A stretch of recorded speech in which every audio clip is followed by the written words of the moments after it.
What's good, y'all? And welcome back to another episode of the Hurls and Small Show, coming to you guys after a phenomenal week of football.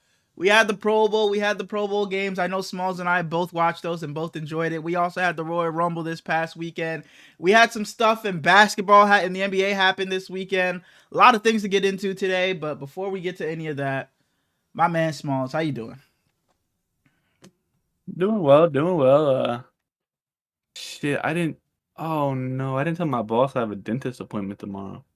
So, are you not going Well, to work at all? Or are you going into work late?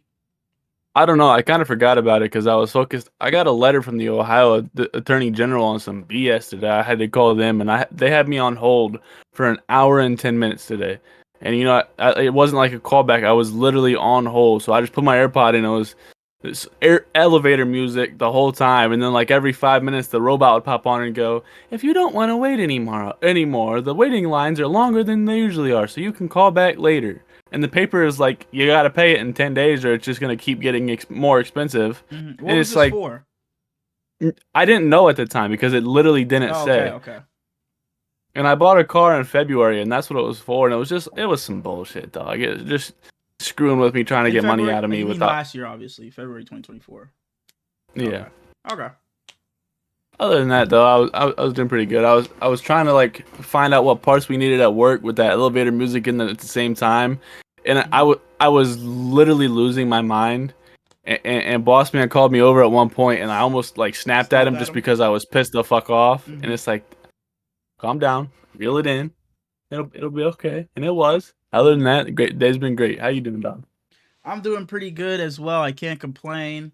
Like I said, it was a good weekend, especially, the Rumble and all of that. Didn't watch the Pro Bowl much, but we had some breaking news and, some other things. People requesting trades, people getting traded. Work was good today, long day, but, it was good. So I can't complain about much of anything. I'm doing pretty good. Fair enough. Fair enough. All right. There isn't much to overreact to.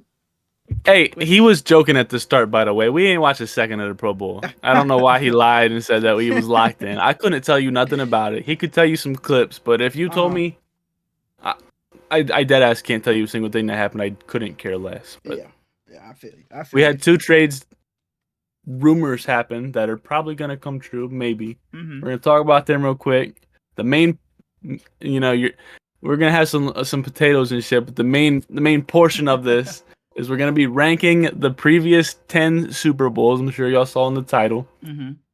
and then we'll have a little bit of small talk and maybe definitely some worldwide waffle at the end for anybody who cares about Hell wrestling. yeah. But Hell it's gonna be a little yeah. bit of a And shorter if you episode and for if you football don't care fans. about wrestling, I advise you, this is the time to probably get into it. Even if you're not gonna become a full fledged fan, just about us, because we're gonna be talking about it a lot more as in the coming months, because it's on the road to Mania now. So if you wanted to become a fan, or just wanted to watch it every now and then casually, just watch the pay-per-views, I think now is the time. That the Rumble was this past weekend, so if you wanted to stay and listen to that, I advise you do. But as I was saying, I got two overreactions this week. My first one, when teams lose in the Super Bowl, there's this thing called Super Bowl hangover. The Niners lost in the Super Bowl last season. We missed the playoffs. When the Chiefs beat us the last time, we missed the playoffs. When the Eagles lost in the Super Bowl to the Chiefs, they didn't miss the playoffs, but they had that funk and didn't win a playoff game. So, the Bengals, when the Bengals lost in the Super Bowl to the Rams, they lost. They didn't make the playoffs. So, the loser of this Super Bowl will not. I couldn't go as far as to say will not win and make the playoffs. I will say will not win a playoff game next season. So you're saying the Eagles lose? No, it could be the Chiefs. It could be whichever team loses will not win a playoff game next season. There is not enough money in the world for me to bet that the Chiefs would win at least one playoff game next year. You're telling me Patrick Mahomes is gonna lose and Mm-hmm. either has a bye and loses first or loses in the wild card? That's what I'm I telling you. can't agree with that even a little bit. Now if the Chiefs go out there and or not the Chiefs if the Eagles go out there and get mollywopped, and it's like we're gonna have to move on. We're gonna have to figure some stuff out. Mike Vrabel wanted AJ Brown. Maybe they Mm-hmm. let that go through. Saquon not happy. Maybe he moves on or something, and they just completely crumble. Then sure, but I highly disagree with this take. And I think with the Eagles it can happen, especially because I remember Jason Kelsey talking about it when they lost the Super Bowl. He was like, yeah, because the next season they started off 11-0. He was like, yeah, we were 11-0, but we were miserable because we had lost the Super Bowl the prior year.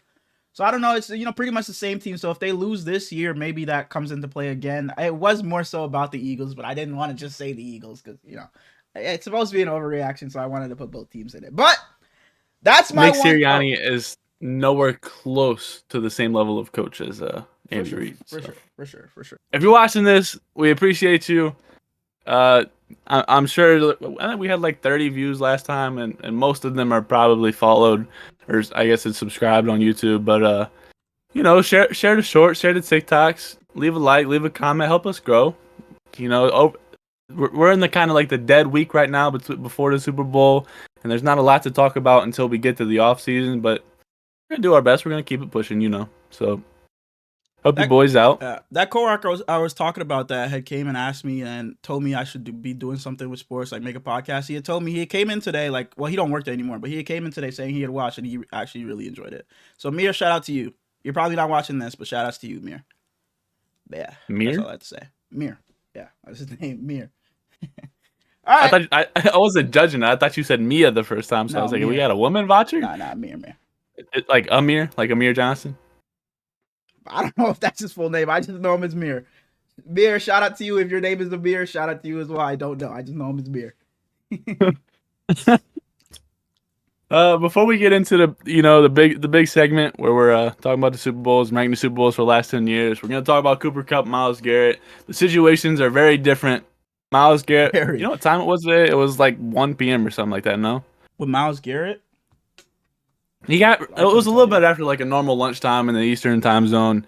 Myles Garrett, he officially requested a trade. He put out like a little document worth like. How he said it nowhere. In that document, in that little like paragraph, was kind of crazy. I'll go find it. Continue. I'm gonna go find it. And it came out of nowhere to me because I think I said it even earlier in the season. Nick Chubb and Myles Garrett just seem like brown lifers, where no matter what they have around them, these two guys are just Cleveland to the core. Mm-hmm. And the Browns came back and were like, no, we're going to stand pat. Myles Garrett is our guy. We want him to retire in Cleveland. He's not going anywhere. Mm-hmm. Okay. And for anybody out there that watches numbers on the board, Pierre always talks about a guy with a no trade clause. If they agree for a no trade clause and you tell them we're not making that trade, you got to come back to the locker room and you want that in your locker room. You tell Myles Garrett you're not trading him after he doesn't want to be here. Mm-hmm.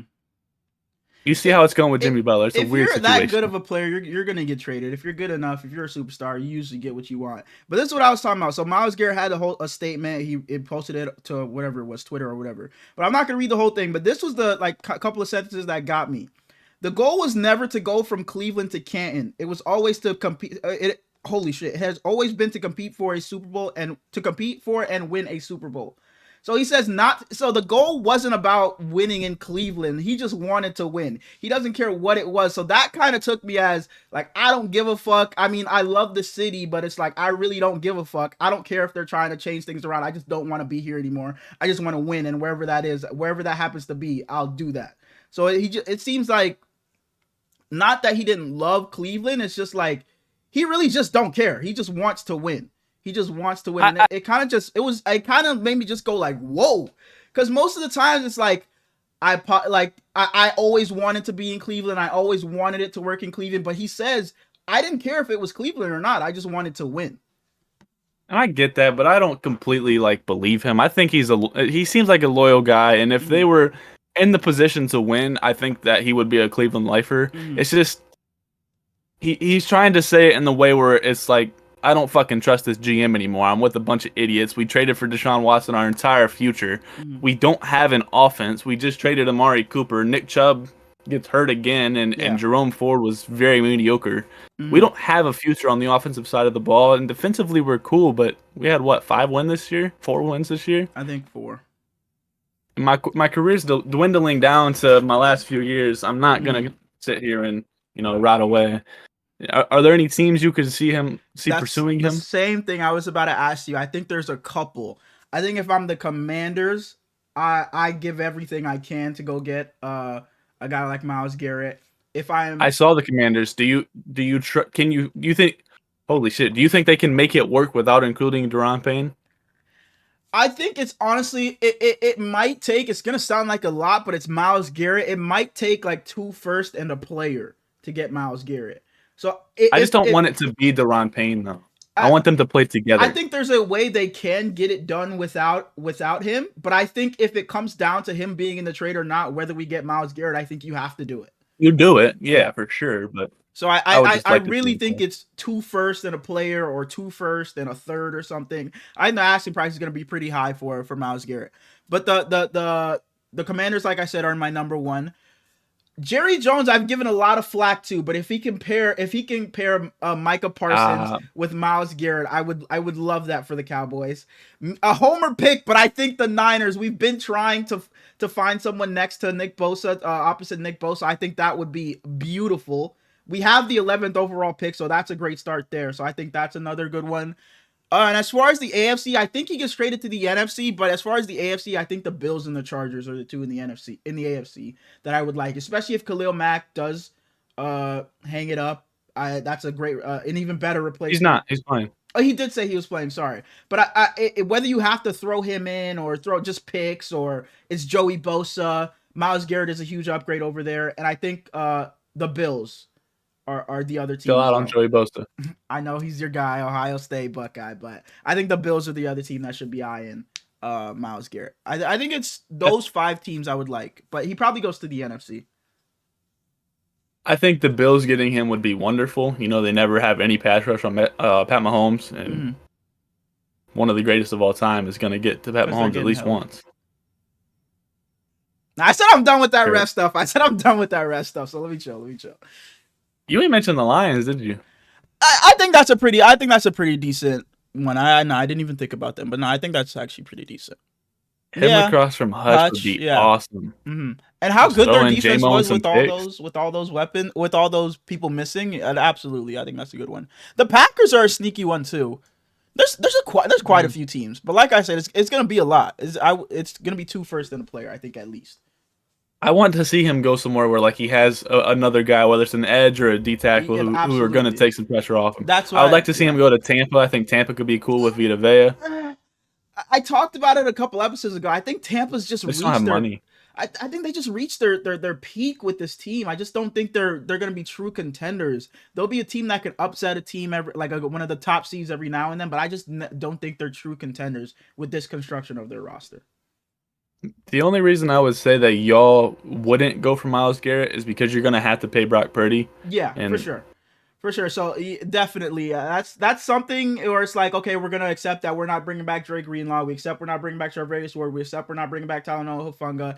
And that's if Brock Purdy's willing to take a discount and not be a $50 million quarterback. That's probably the only way that works. So yeah, for sure. y'all got a big offseason coming up. We definitely do. We do.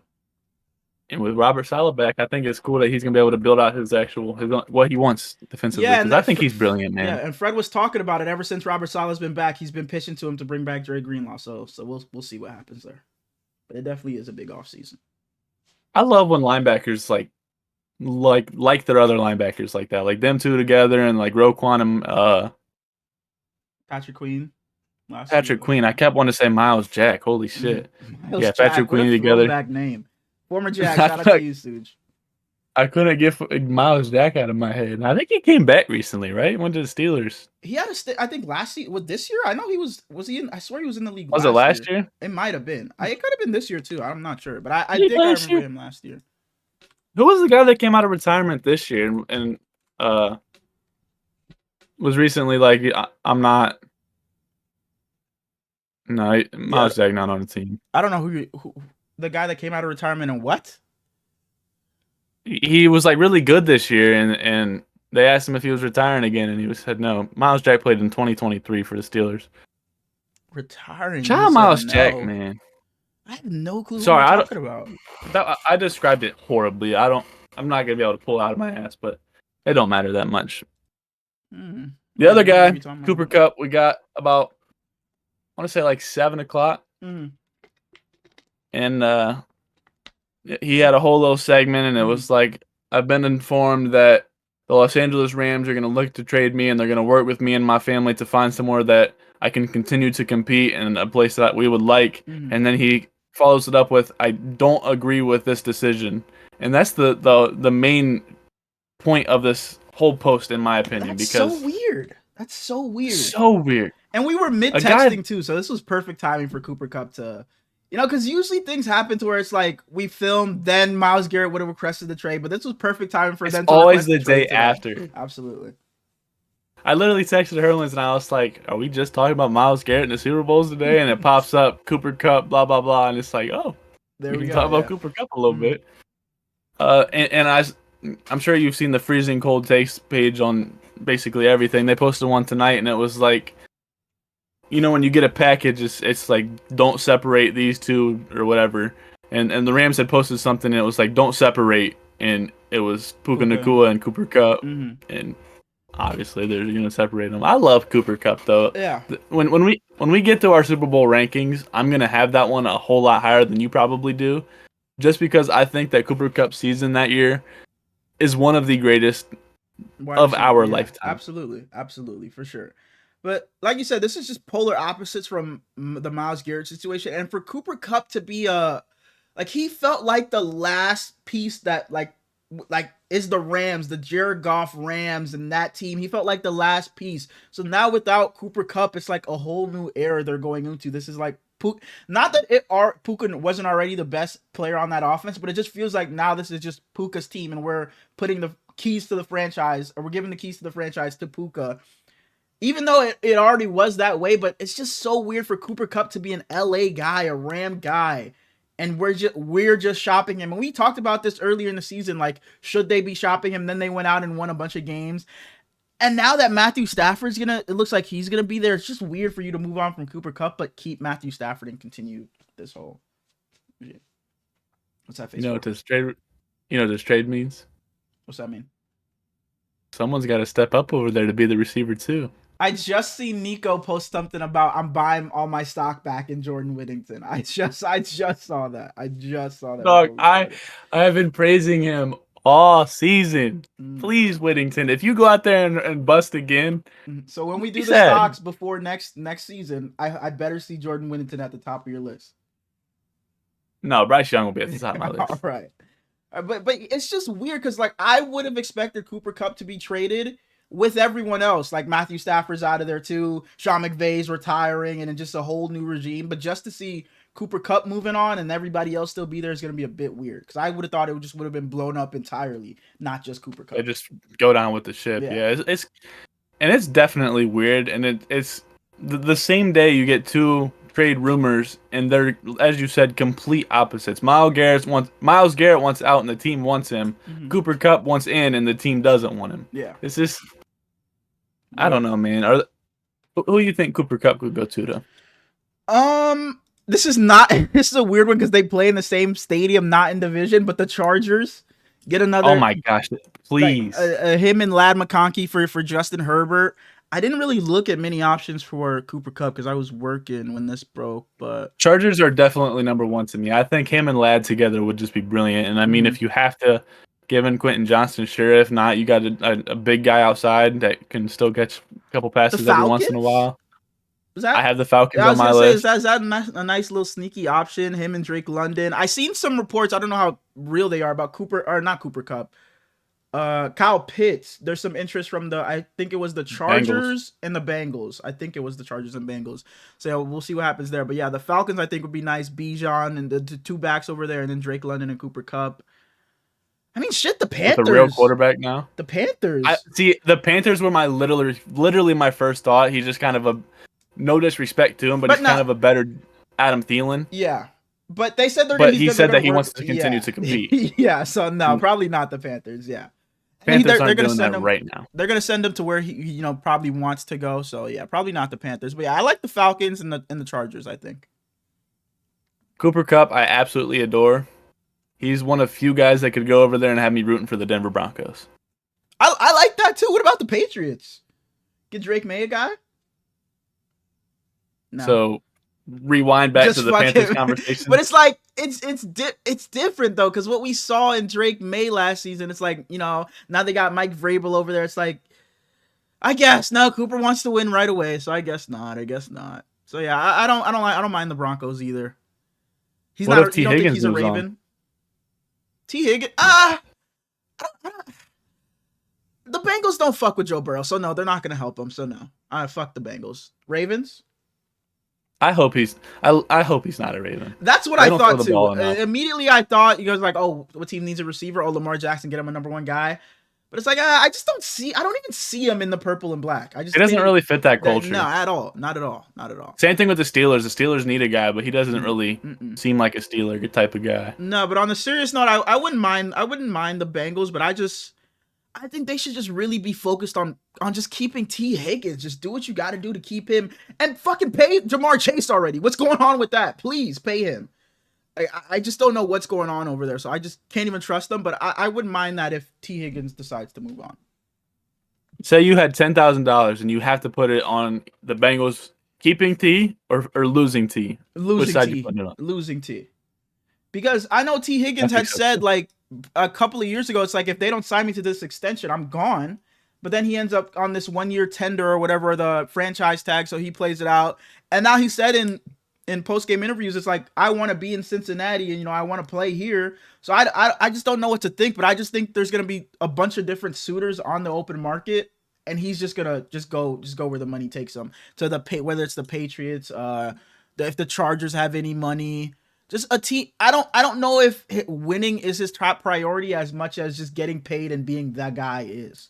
So I wouldn't be surprised. I think he's a Patriot. Yeah. I think if he's not a Patriot, he is a Bengal. I really only think he goes to the Patriots because they got a quarterback, they got a new coach, they got the money. And I wouldn't hate him in Washington. Dog. I wouldn't hate him in Washington. Washington is just a place where so many players can go. I think it's just it's not like they have holes, but it's like, if they can get an upgrade here, holes. It's like, holy shit. They definitely do, but it's like they're wide receiver is not a glaring hole for them, but it's like, if you can get an upgrade at your number 2, it's like, holy shit. Now you got Terry and T. I think Washington's a good spot for a lot of people. Especially a backup running back. A backup running back? Dang. We're not a fan of Jeremy McNichols or Austin Eckler. Or are you saying fucking, oh my god, she's gonna sit there and fucking smirk. Are you talking about Zeke? No. Because you were just sitting there and smirking. I was like, oh my gosh. No, man. I was genuine. Like, you know, the Commanders lost because them two guys fumbled. Okay, fumbled. Okay. Maybe just a new kick return. Maybe we don't blame Eckler too bad, but his little stocky bald ass always just like, man. Like, literally, it's just like, man, bro. Like, what are you doing? Like, but let's move on. Let's not even go there. Like, Joe, he gets the ball. He gets the ball and he gets like 6 carries and 6 yards, and it's like, okay, good run, but why the hell are we giving him the ball right now? Let's move on. He was so good in LA though. Only the other thing we have football wise, you know, as we've talked about, there's nothing going on until the Super Bowl. We'll have our preview episode on releasing Friday, so tune in then. We'll actually have some football talks. Yeah. So Herlin's decided to kind of spitball a little bit, and we landed on ranking Super Bowls. The previous 10 Super Bowls from 2015 until last year, where the Chiefs played the Niners, and unfortunately for Niners fans, the Niners fell a little bit short. Like, we didn't even have to do that. Like, what? But go ahead, bro. So yeah, from Niners losing last year all the way up until, who was it? The Patriots and the Seahawks. Yeah. All right. So obviously, you know, we're gonna go from 10 to 1. Yep, for sure. And I think at 10 we probably have the same thing. Super Bowl 53, Patriots Rams. So if you expect me to know. If you expect me to know the Super Bowl numbers, you got when me I was looking up, it just had the numbers next. So okay, but Patriots Rams, 13-3. 2019 Patriots Rams. Yeah, for sure. Like, I remember watching this at the time, and then it's like, because with the Super Bowl, and back when I was at school, it's like, oh, I can't wait to go to school the next day, talk about the Super Bowl. But we did not give a fuck with this game. Like, it was just so boring. So boring. And for what the Rams were, such a high-powered offense that season, I think this is the season where, Was this the season they had that game with the Chiefs on like Monday Night Football where it was like 53 to like I think it was that game in the Coliseum where they had I like the have no best idea, Monday but Night Football game of all time, and then for them to the go into Rams the Super Bowl offense and put was up three definitely points, dominant. it was awful. This Super Bowl was complete garbage. I remember watching this game with my pops, and it was at his ex-girlfriend's house, and everybody else like got up and walked away, and me and him just sitting there watching it together, and it's like, damn, this shit's horrible. I'm Yeah, going to bed. yeah. So I'm just sitting there watching the end of the Super Bowl by myself, and it's like You this could is have went really the right to bed biggest game of the too. this is the biggest game of the year. Mm-hmm. My favorite player of all time is about to win, and I just couldn't care less. Yeah, This because is just awful. it'd be one thing if it was like a bad game in the sense of, oh, the Patriots just fucking stomped them and it was 35-3, but 13-3, both offenses weren't good. The first touchdown was scored in the fourth quarter. We had 3 points or 6 points to combine through 3 quarters. It was awful. It was awful. All right, I'd well be okay if that oh, was like this year, though. absolute why? Absolutely not. I'm Like just kidding. I what? wanted to see your reaction. Hey, moving on to my number 9. I don't think this is a bad game, but I think we just had some pretty decent Super Bowls. So I have Super Bowl 50 Broncos versus Panthers. Again, I don't think this was a bad game, but I just don't think it was an amazing Super Bowl. So that's my number 9. My number 9 is 2021 Bucks and Chiefs, and this game is one that I wanted to have higher. How did you rank them? Did you rank them on like the game or your interest in it? Because I guess that'll change things. I guess a little bit of both, but it's like, okay, with the Niners, I didn't just put them to the top because the Niners were in it. So if that means anything, I really just based it off how good the game was. Majority of it was based on just how good of a football game it was. I put the Bucks and the Chiefs, and it's just because it was a blowout. I love that Buccaneers team. I love Tom and I love Gronk, and Gronk was really good in it. But it's like this Okay, game was never really a contention. now that you bring that up, this I was rooting for the Bucks so hard. It's not like I have this so much higher, but I think this is a reason why I have it a bit higher because I was just rooting for Tom Brady and the Bucks so hard in this game because I wanted them to beat the Chiefs so bad, and they ended up blowing them out. So I guess this is why I had this a bit higher than Broncos Panthers. I think that the after game was great. You know, Tom throwing the trophy between boats and everything, but the game itself was just kind of a. And if say this game was to happen now, and it's like Pat Mahomes is the villain and everything, it's probably way higher. Yeah, But it was a younger he Pat was still the Mahomes new too. kid on the And, block. People still liked him. Yeah, absolutely. yeah, That makes sense. number 8. Number 8 is where I have the Bucks and Chiefs. I didn't have, like I said, I didn't have it much higher, but I had it the next one. Yeah, there were a couple memorable moments from this game, like you said. At the aftermath, Brady drunk as hell, throwing the trophy and shit, needing help walking through the crowd. Patrick Mahomes making the throw when he's like laying down in midair. Tyreek Hill drops it. Gronk and Brady, their last Super Bowl win together. So, and I think this was the first time that team won the Super Bowl in their home stadium. The Bucks won it in Tampa. So I just thought there was a couple decent moments from the Super Bowl. So I just had it one spot higher than Denver and Carolina. Man, I really thought it was gonna be another this year where the home team would host the Super Bowl, but they just barely missed it. Just barely got edged out by the Eagles. Shut the hell up. Saints, y'all suck. At number 8, I have y'all getting beat in 2020 by the Chiefs, 31-20. Really? Okay, I thought a few spots higher, not too much higher, but I thought 31-2. Yeah, I think that's the worst of our 2 Super Bowls with the Chiefs, but I think it was a pretty good game the entire way. Not that it was amazing, but it was a pretty tightly contested game. But at the end, because we were up 10 with like 7 minutes left, and the Chiefs rattled off like 21 points in a row. Just ran away so I think the end of the game was a lot more interesting than the entirety of the game was. So I gave it a bit just for having a pretty decent ending. I could have put that at 7. I could have swapped them a little bit, but no, I'm not mad at that though. Number 7, we talked about this before we started this, and you said you had this a bit higher. I have the Rams and Bengals because this is a Super Bowl, and not that it's the worst Super Bowl on this list. Obviously, I have it at 7, but I just cannot for the life of me remember anything from this game. Literally the one vivid memory I have is Aaron Donald making the big play at the end and then pointing to his finger like with the ring. That's literally it. Joe Burrow getting sacked or getting like getting hit while he's trying to make a pass. I just don't remember anything from this game. And I know you talked about Cooper Kupp and his big season, but this game to me just didn't have many memorable moments for me to put it up anymore. And not that it was a bad game, but there just wasn't many memorable moments. This game is also a lot higher for me just because I love parity. That's why I enjoy the NBA so much right now. Is you don't really know who's going to win. And the Rams and the Bengals are horrible this year, and the Rams won one playoff game. You know, it's fun. At number 7, I have a game you probably have a lot higher, but it pissed me the hell off. I have the Eagles beating the Patriots in 2018. Really? At 41 number to 33. 7? And that's crazy because I was like, I wonder if Smalls is gonna be on some hoe shit because I know you were a Patriot guy with Brady, but I was like, no, he's not gonna do that. It was just too good of a game. But you have that at 7. I think that is wild to have that game at 7. It was way too good of a game to have at 7. I think way too. It was a good ass game, but seeing the Patriots and dog, you don't understand how badly the Philly special pissed me off. Like 7. You don't understand. Wow. Tom Brady is, I said it favorite earlier, but he's my second favorite player of all time. And to see him lose to Nick Foles, we're not even losing to Carson Wentz. And that's what made it so good for everybody else that wasn't a Patriots fan. It's like, and the Eagles had the whole mantra the entire way. They had the signs in the crowd, the underdogs. They took that underdog role and they ran with it and won the entire thing with their backup quarterback, Nick Foles, playing out of his mind the entire playoff run. I get why you would be upset with this one, but if you weren't a fan of the Patriots, there was just no way you couldn't root for the Eagles the entire way. It was just such a fun team to root for.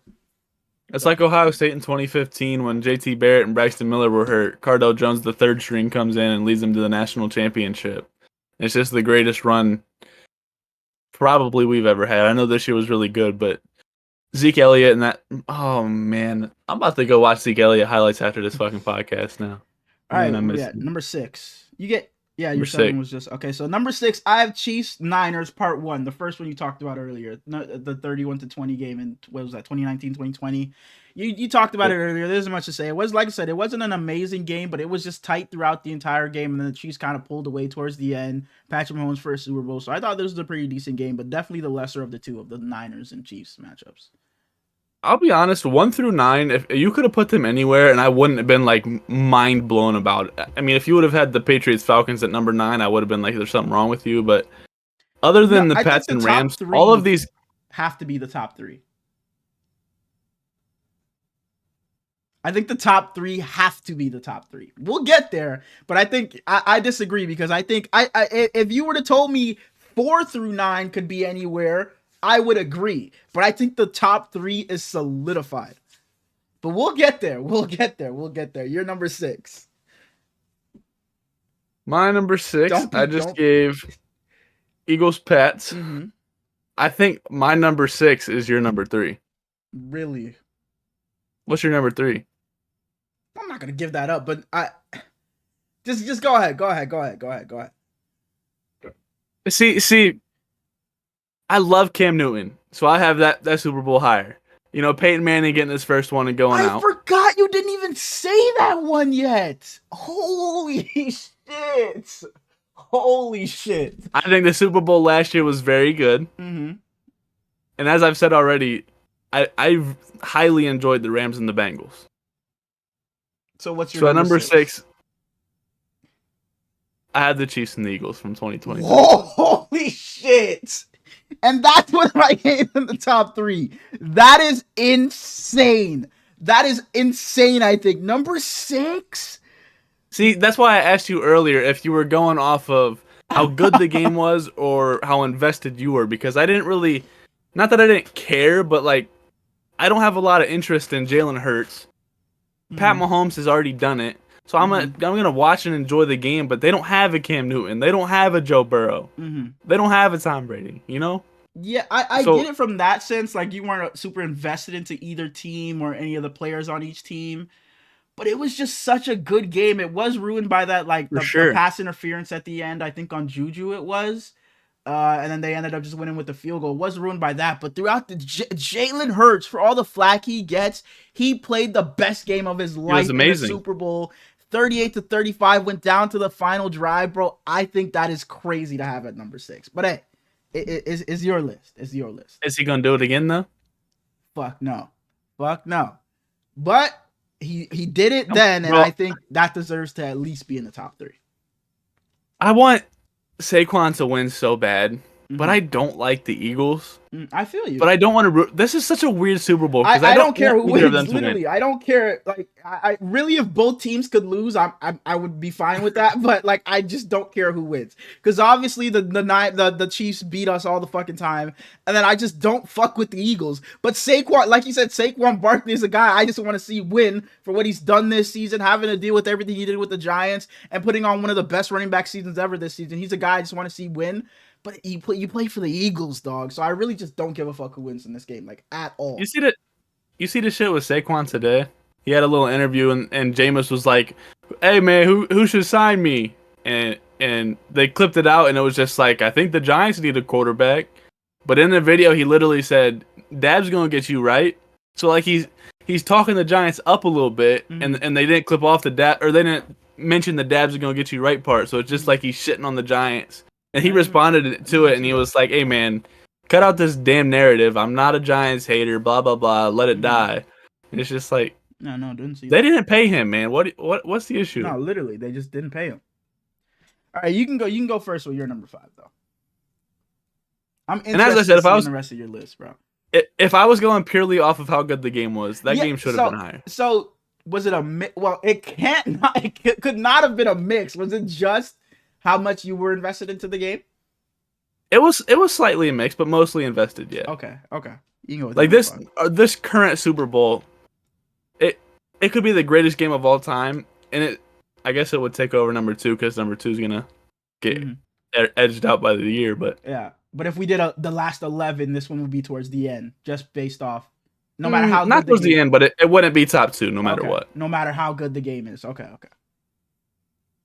Number 5, I have the Broncos and the Panthers. Okay. Broncos winning 24-10 in 2016. Realistically, this game should have been lower. This was the hardest one to rank for me because this game wasn't incredible. But Peyton Manning, the Colts kind of gave up on him. He finds a new home in Denver. He embraces the entire city. Old man Peyton, and Peyton is everywhere now. And he was Cam awful, Newton's, bro. They drugged him to the Super Bowl. That defense carried that team to the Super Bowl. Peyton Manning had a fucking noodle for an arm at that point. But that defense was just so good, and Von Miller and them just carried them to that Super Bowl. In the Super Bowl, he wasn't horrific, but on the way there. Yeah, on the way there, yeah. Yeah.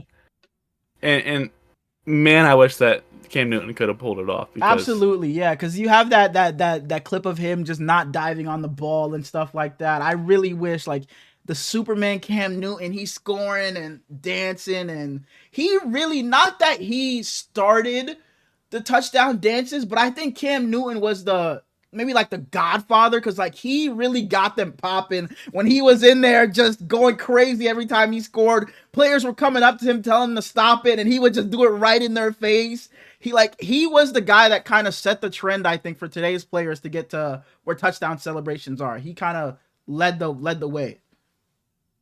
And go back and watch Cam with the Patriots. If he never gets hurt, the Patriots make the Super Bowl that year. Or not, holy shit, not the Super Bowl. I meant the playoffs. I meant the playoffs. Holy shit! I meant the playoffs. Holy shit! I was like, what?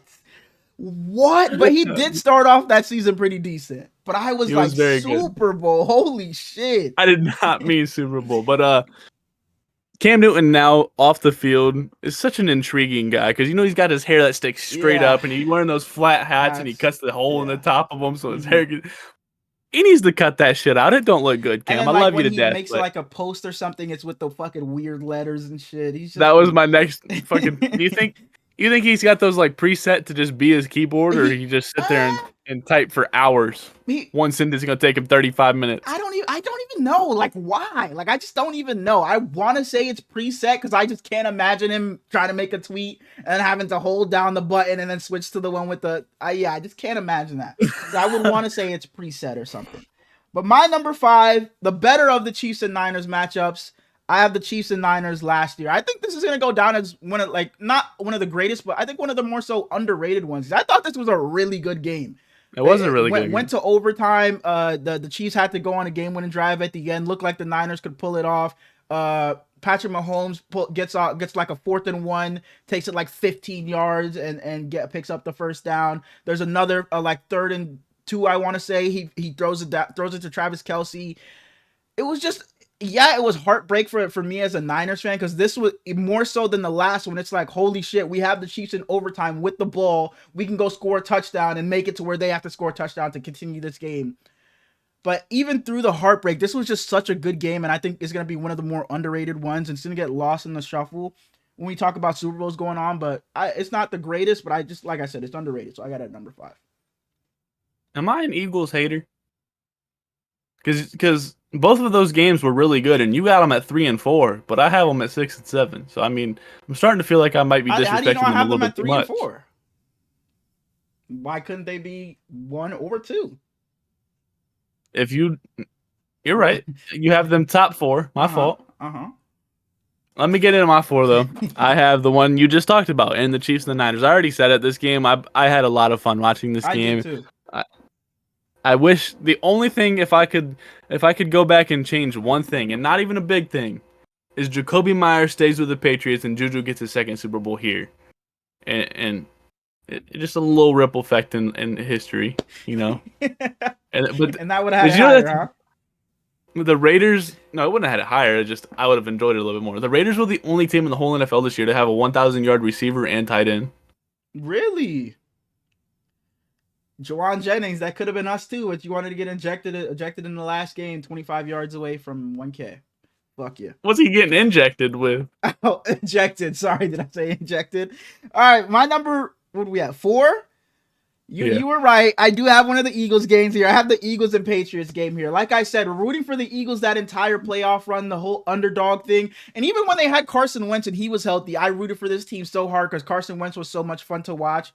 But then when Nick Foles got in and he just kept up that level of play, especially in the playoffs, and they, like I said, they took on that underdog role so much, I just could not find myself rooting against this team. So I was so happy. I remember me and my brother were at my friend's house and we were going crazy when the Eagles won this game. Boy, that the Philly special, like, that is iconic. That is iconic, man. And I know you were a Patriots guy, but that Super Bowl, that play call, man, Doug Peterson, Nick Foles, man, iconic.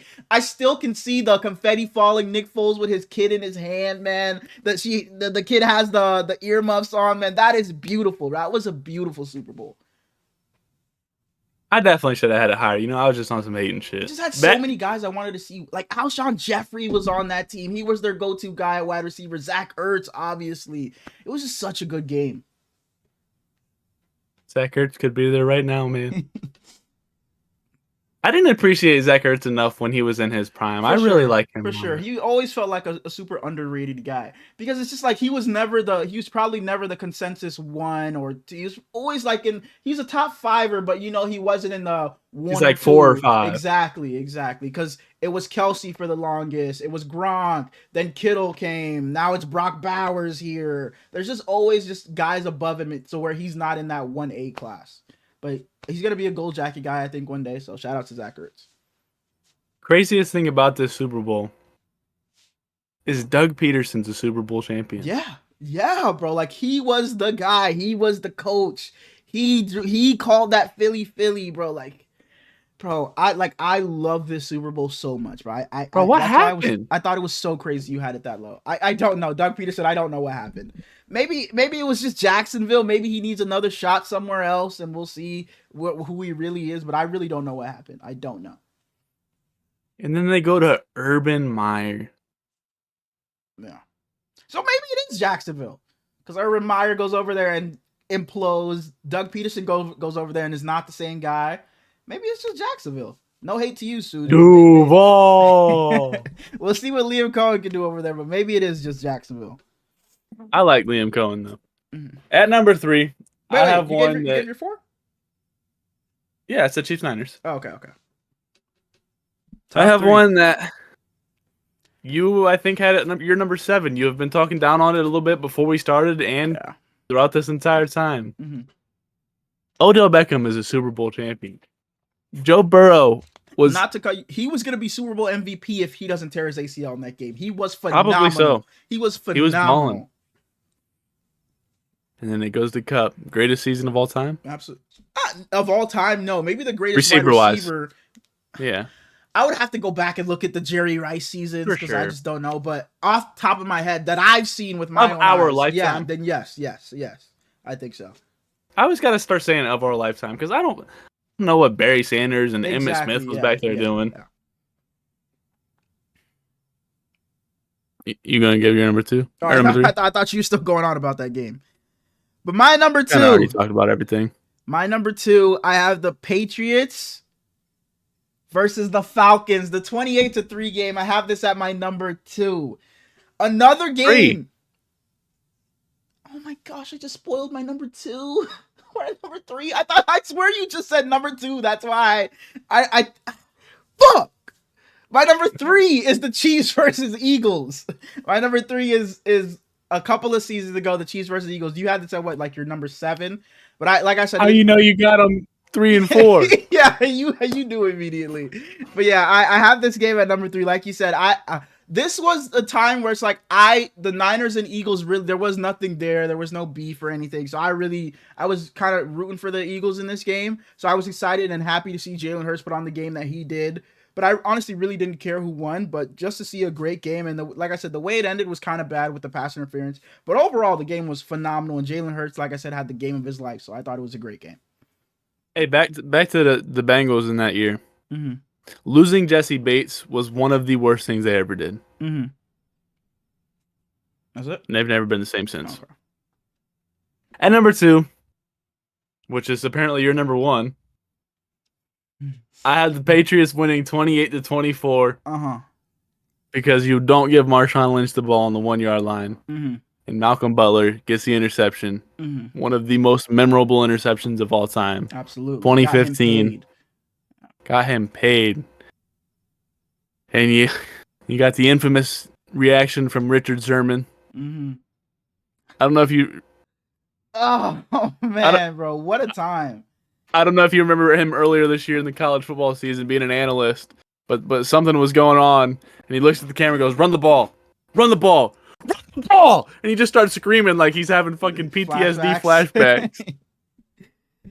And Pete Carroll is a phenomenal coach, but for him not to give Marshawn the ball, biggest blunder for sure. Yeah, absolutely. And I seen something a couple of weeks ago, him and Richard Sherman, and it was probably from a while ago, but I just saw the clip out of him and Richard Sherman sitting down and talking about it on Rich Sherman's podcast. And because everybody thinks it was like he loved Russell Wilson, and it was him and Russell Wilson. Like the team wasn't together. It was Pete Carroll and Russell Wilson. They were the duo. Then it was everybody else. The defense really, Russell Wilson and the team didn't really get together. It was just Pete Carroll and Russell Wilson that really, coincided and were really buddy. So it's like the story was he wanted Russell Wilson to be the hero, didn't want it to be Marshawn Lynch. But he said it was nothing like that. He said it was like the timeout situation or something like that. And he said it was nothing like that. He said if we had the timeouts, I would have ran it, 3-4 times with Marshawn Lynch because there's no way he doesn't get it. But it's first down where we just decided to throw the ball. So he had some reasoning in that it wasn't just he wanted Russell Wilson to be the hero. Because I know that was the overarching story after that Super Bowl. He wanted Russell to be the hero of Seattle by throwing the touchdown pass. Speaking of those two, he screamed Raiders at Pete Carroll's press conference, and then afterwards they got together, and Pete Carroll had no idea that was Marshawn Lynch that was the one screaming. And I don't know how you don't know, but last thing about Pete Carroll is, new head coach of the Raiders, he officially brings in Chip Kelly to be his offensive coordinator. So we'll see how that goes. Todd Monken went through a similar route and was phenomenal for the Ravens this year. So if Chip Kelly can adapt back to the NFL. Chip Kelly's a good offensive mind, but last we seen him, he was with us, and we were terrible. So, but I think it'll be. I wasn't a big fan this year. All right, my number 2, I already spoiled it. I got the Patriots and the Falcons here, the 28-3 game. This is probably where some of what you were talking about, like how much like who I was rooting for in this game, or just me being a fan in this game, kind of led to me having a number 2, because I was dancing my ass off when the Falcons were up 28-3. I was dancing my ass off, damn near throwing a party when the Falcons were up. Then it's like little by little things happening. It's like, oh, they score a touchdown. Oh, okay, 28-10. Then Matt Ryan fumbles it. Then they're not running the ball. They just decide to continue to throw it. Then the game goes to overtime, and it's like, oh, we already know what the fuck is going to happen. Then the Patriots are driving. They get down to like the 3-yard line, and who is it? James White that scores the touchdown? Or I think so. Somebody, one of those. The Patriots always had a random, the bald dude, decent running back, yeah, and he runs it in, and I'm like, holy shit, the Falcons really lost this game. But overall, it was a phenomenal game. But I think this is why I had it at 2 and not 1, just because of the fan in me just was rooting for the Falcons so hard in this game. So I had it at 2, but still an amazing Super Bowl. And it's obviously my number 1. It's the only one I have left, and it just genuinely might be my favorite football game of all time. Not just Super Bowl, not just a playoff game. It might be my favorite game to ever exist. I think we literally talked about it 2 episodes ago when we were raving about Tom Brady a little bit. I was back there, damn near in tears because they're just getting thrashed. One of my best friends is a Falcons fan, just gloating his ass off, and here they come, marching back little by little. And once the Pats come back, I'm not getting text from anybody anymore. Nobody wants to say anything about them. But beforehand, it's like, Brady, what's going on? You good over there? Man, bro. Crazy time. He's the greatest ever. It was just so insane. But yeah, my number 1, obviously, I have the Patriots beating the Seahawks. And this was a game where it's like, it was the worst. It's kind of like this season where it's like the Chiefs and Eagles. But I'm at a different time now where it's like, I really don't give a fuck who wins. But back then, it was like, if Roger Goodell could fucking stop the Super Bowl, if he could fucking shut it down and say there's no Super Bowl winner this season, this was the game I wanted it, because this is prime where everybody hates the Patriots. And then me being a Niners fan, it's like, absolutely not. I don't want the fucking Seahawks to win this Super Bowl. So I ended up rooting for the Patriots in this game. And for it to come down to Marshawn Lynch at the 1-yard line, it's like, oh yeah, here they go, the Seahawks, back-to-back champs. They're gonna win it. They just beat the fucking the Broncos, and now here they go. They're about to beat the Patriots. And then I see Russell Wilson throw it, and then it gets picked off, and they flip to the sideline, and Tom Brady's jumping up and down, and it was just an amazing time. And like you said, Richard Sherman, him making that face. Russell Wilson takes his helmet off, and he does like a little clap like this, like, damn. As a Niners fan and me hating the Seahawks, there was just no better joy that I could have than them losing that game right there in the fashion that they did, man. It was beautiful. Tom Brady threw the ball 62 times in the game against the Falcons. Yeah, because they were down a million points. The run game was fucking dead. It was over. James White had 14 receptions for 110 yards. Holy shit! Who was Super Bowl? 3 total touchdowns. Was that Edelman's Super Bowl MVP? Because that's when he had that crazy catch. Was that like the helmet touchdown? I don't know. No, it wasn't even a touchdown. It was just like not touch. Yeah, I meant helmet catch. Yeah, where he's like on the ground and then pins it. Yeah, and I know Julio Jones had a crazy catch on like the right sideline in that game where he somehow tapped his other foot in bounds. That was a really good game. But the fucking Falcons just shit their pants. Kyle Shanahan, that's you, dog. But yeah, that is our top 10. That is us ranking the top 10 Super Bowls. Or the last 10 Super Bowls, sorry. But yeah, Smalls, you had what? Falcons, Patriots at 1, and I had Patriots, Seahawks at 1. Falcons 1 was still Tom Brady. So which one was Edelman? Oh, that might have been the Rams Super Bowl was Julian Edelman's. Oh, probably so. Yeah, it was only 19? fucking 13 points, so that probably was his. Yeah, Julian Edelman. Julian Edelman, yeah. Okay. So, bro, we've had some pretty decent Super Bowls. Out of the last 10, there really isn't a stinker in this. Well, there is a stinker. It's just that's what I was saying. Only the Patriots. That Pats Rams is the only bad one. Yeah, that's the super outlier. Everything else is pretty decent. We were 1 year out. If we would have done top 11, we would have had another stinker in there in Seattle and Denver.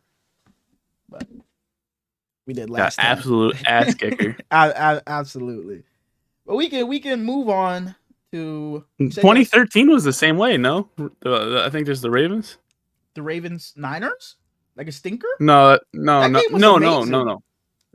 stinker. You're right. That's all we got football wise, though. But if You're not a wrestling guy. It's not gonna be much more for you. We're gonna get into a Yeah. little bit of small talk here, and all I got for you is, you got any I plans know it's when it comes to the Hurls and Small show on like things you want to get a little bit better at? For reference, my plans this offseason is to like dive deeper into the defensive side of the ball, because I think you just know so much more than me when it comes to defense. to what? I've never been shy I to didn't admit even it that think I about that. Mm-hmm. I like offense a whole lot more than I like defense. And Uh. Um, for the show in general, I'm not sure, but like you just talked about getting better at the defense side of the ball. I think I just need to, and I talked about this earlier this season when I think I've started to get better at it. Just the X's and O's of football, and I don't mean like, oh, they're in a cover two, what should I run? I really mean like getting into like at the snap, I already know what the defense is in. Like once they snap the ball, like, oh, cover two, they have a man dropping, cover two shell, they're going too high, one high, they're dropping three back, they're only rushing three. That linebacker isn't actually coming. He's faking the blitz. I think that's things I want to get better at. Not so much to where it's like you'll see, like they did the thing with Andrew. I seen some clip about Andrew Luck and how his mind is, where it's like he can read off a bunch of plays. He knows where everybody's supposed to be. Not to that extent, but it's just like just being better at X's and O's, and like I said, just at the snap of the ball, knowing what the defense is about to run, knowing what's about to happen here, knowing what they could do to prevent this from happening, to stop this specific play. It's like, okay, they're running this fucking screen pass. What's the go-to defense? What's the best defense to beat this play? So just probably just the X's and O's. And like I said, I wanted to get better at this season, and I think I have, but I just want to continue on that. So as a football fan, I think that's what I want to continue doing.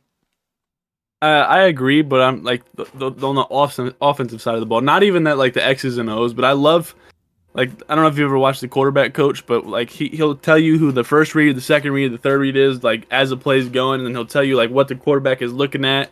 And then real time, if you have like Tom Brady or Tony Romo commentating, they'll kind of like tell you what they think the quarterback's about to look at. And when they perfectly predict it, I think it's beautiful. That's so funny you bring that up, because I was. This is gonna sound like I'm an idiot, but I was on a walk yesterday, and this is gonna sound really dumb. Like I said, I was on a walk, and when I be walking, I just be doing shit with my arms. So I always find myself just like fake, just throwing a football.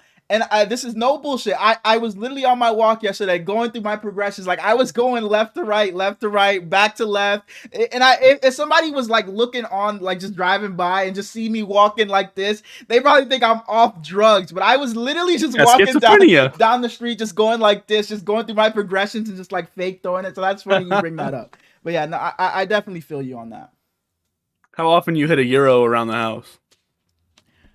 Not often. Really? A euro, not so much. I'm just a finger roll guy. I'm not in here like this, but I will definitely just walk up to my door and just finger roll it. But I'm not in there like this. But I'll definitely dunk on my door frame or just hit a little finger roll or something. But I'm a big jump shot guy. Like I'll be in the mirror. I'll be in the mirror in the bath. Like not even like I'm shooting into the trash can. I'll just be in my bathroom mirror, just in here, just literally like it's like, oh, I gotta go use the bathroom. Let me go into the bathroom. And I'm just looking at myself in the mirror, like just practicing my jumper, just like this. Literally like 20 shots in a row. I'm just jumping up and down. Sometimes I'll get too realistic and I'll scrape my finger on the ceiling, and it's like, fuck. All right, bro. Let me just go pee and get out of here. So I'll definitely find myself shooting jumpers a lot.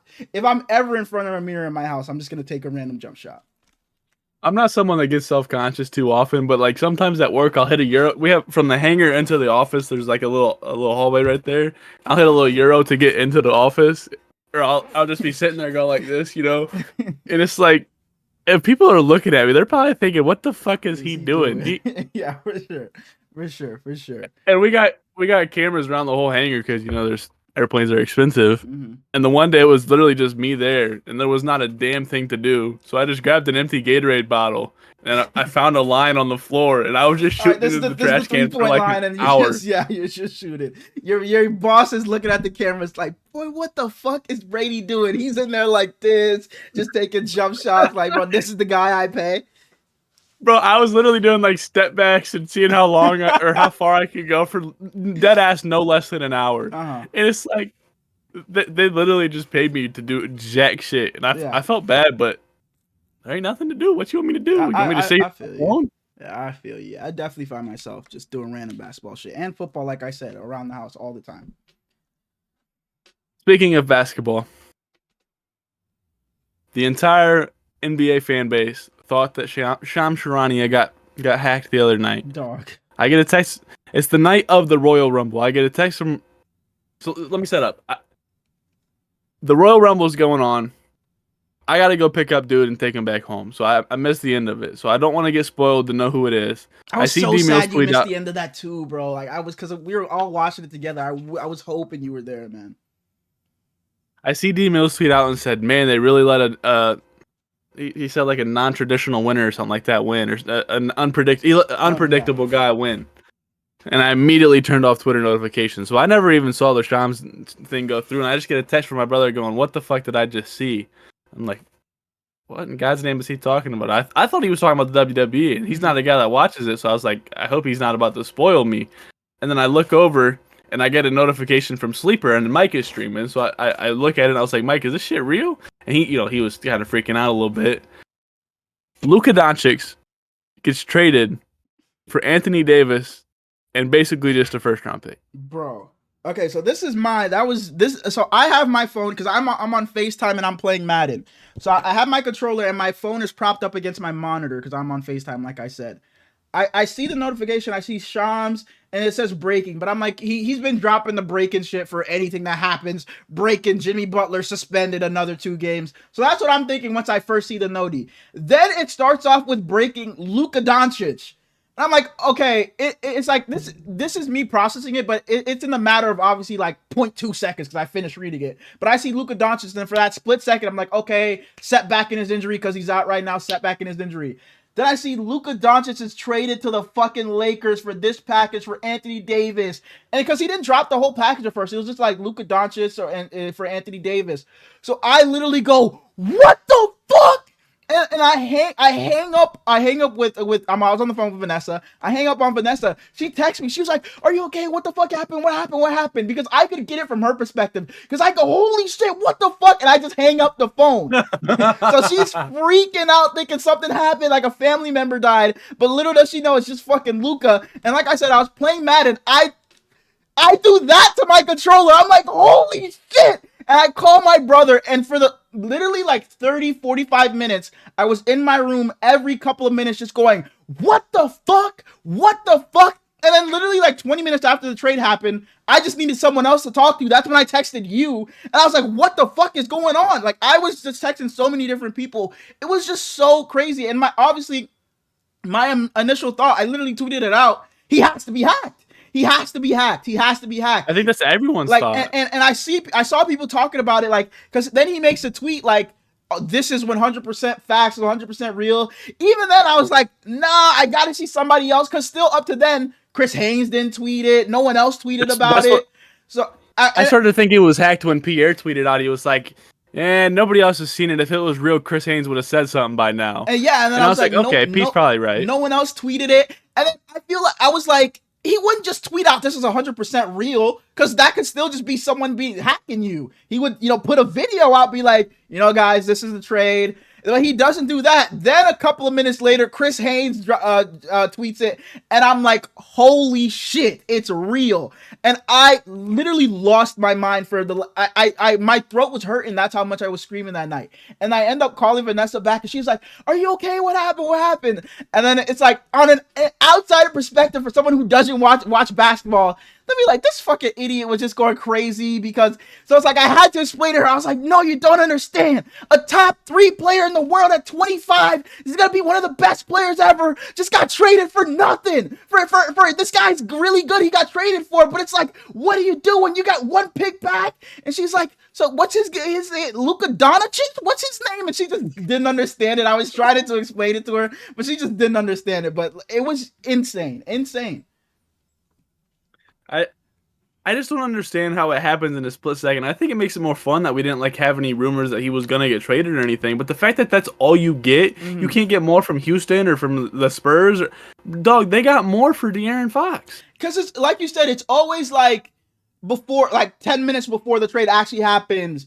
The Lakers and Mavericks are nearing a deal. The Lakers and Mavericks are finalizing a deal. The Lakers and Mavericks are in deep talks, are in heated conversation. There was none of that. It was just the trade immediately. And like the package you said, it's like, You could have, and for you to only speak to the Lakers, there ended up being a report they talked to one other team, but they didn't. They nothing came through with that. I don't know how true that is, but it was really just the Mavericks and the Lakers.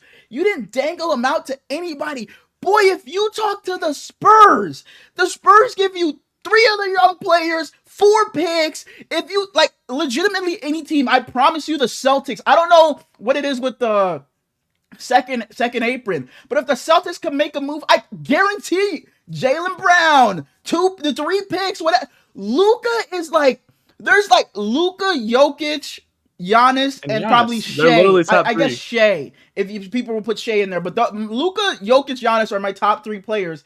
And it's like you think they're untouchable. Even if they ask out, it's like, well, I don't know. We're not just gonna trade you. You know, usually if it's star ask out, it's like, oh, eventually he'll get traded. But it's like those three guys. It's like, no, they're for lifers. And for Luka to not ask out is ridiculous. And P went live after they all were like P and Mike. What Mike was live during when it happened. P went live after it happened, and he said something. It was like, "Boy, I don't care if Luka wanted a McDonald's in the facility. I don't care if Luka wanted to smoke a cigarette while he wanted to play." P was like, "I'd run onto the court and light the cigarette for him," and that's a fact. Boy, I don't care what Luka wanted. I would have done it to keep him. That is insane. Like it's been what 2 days since the trade, 2 3 days since the trade happened. I still can't understand it. And I'm walking into work today, and my manager was like, "Yo, you saw the trade?" And I was like, "Yeah, Luka, man. I don't know what the Mavericks were thinking." He's like, "Really?" I thought it was a great trade for the Mavericks. You get back Anthony Davis, and they said Luka was 270. He's big, he's out of shape, so I understand why they did it. You don't want to deal with that. And I was like, Frank, are you serious? Are we watching the same guy? Frank, I was like, if he was 270 or he's so out of shape, he doesn't care about the defense. He's that same guy that led you to the finals not even a year ago. Oh, he could have been 470. That's literally what I told him. I said, Frank, if he was 350, I don't care. I'm keeping him.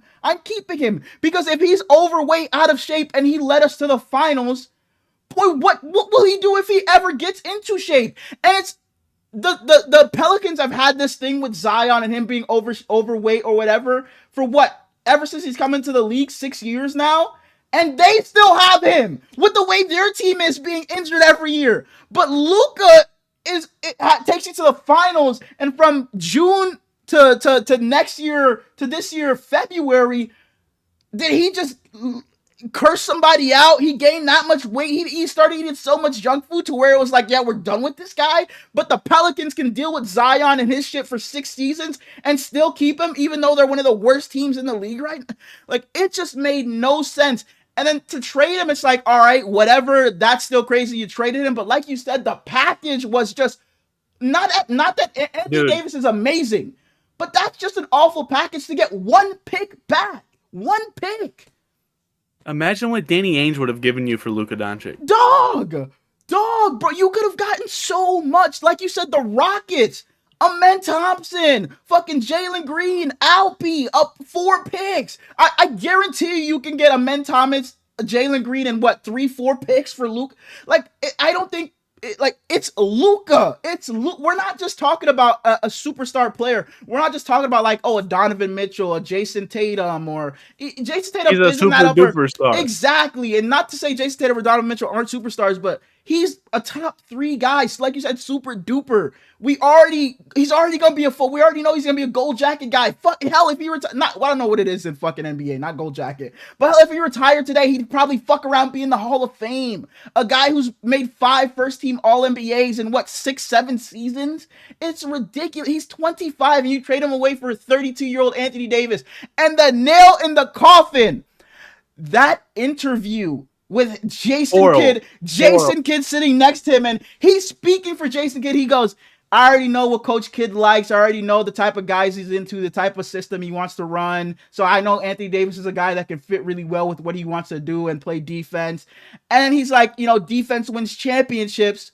And everybody's been talking about it. The Mavericks were a great defense last year when they made the finals with Luka. It doesn't there's literally no argument that I can hear to make me think this was a good trade for the Mavericks. Not one. I think the worst part is he was saying that Jason Kidd wasn't in on the decision. I make the decisions. When he's sitting right here next to him, it's crazy. It's crazy.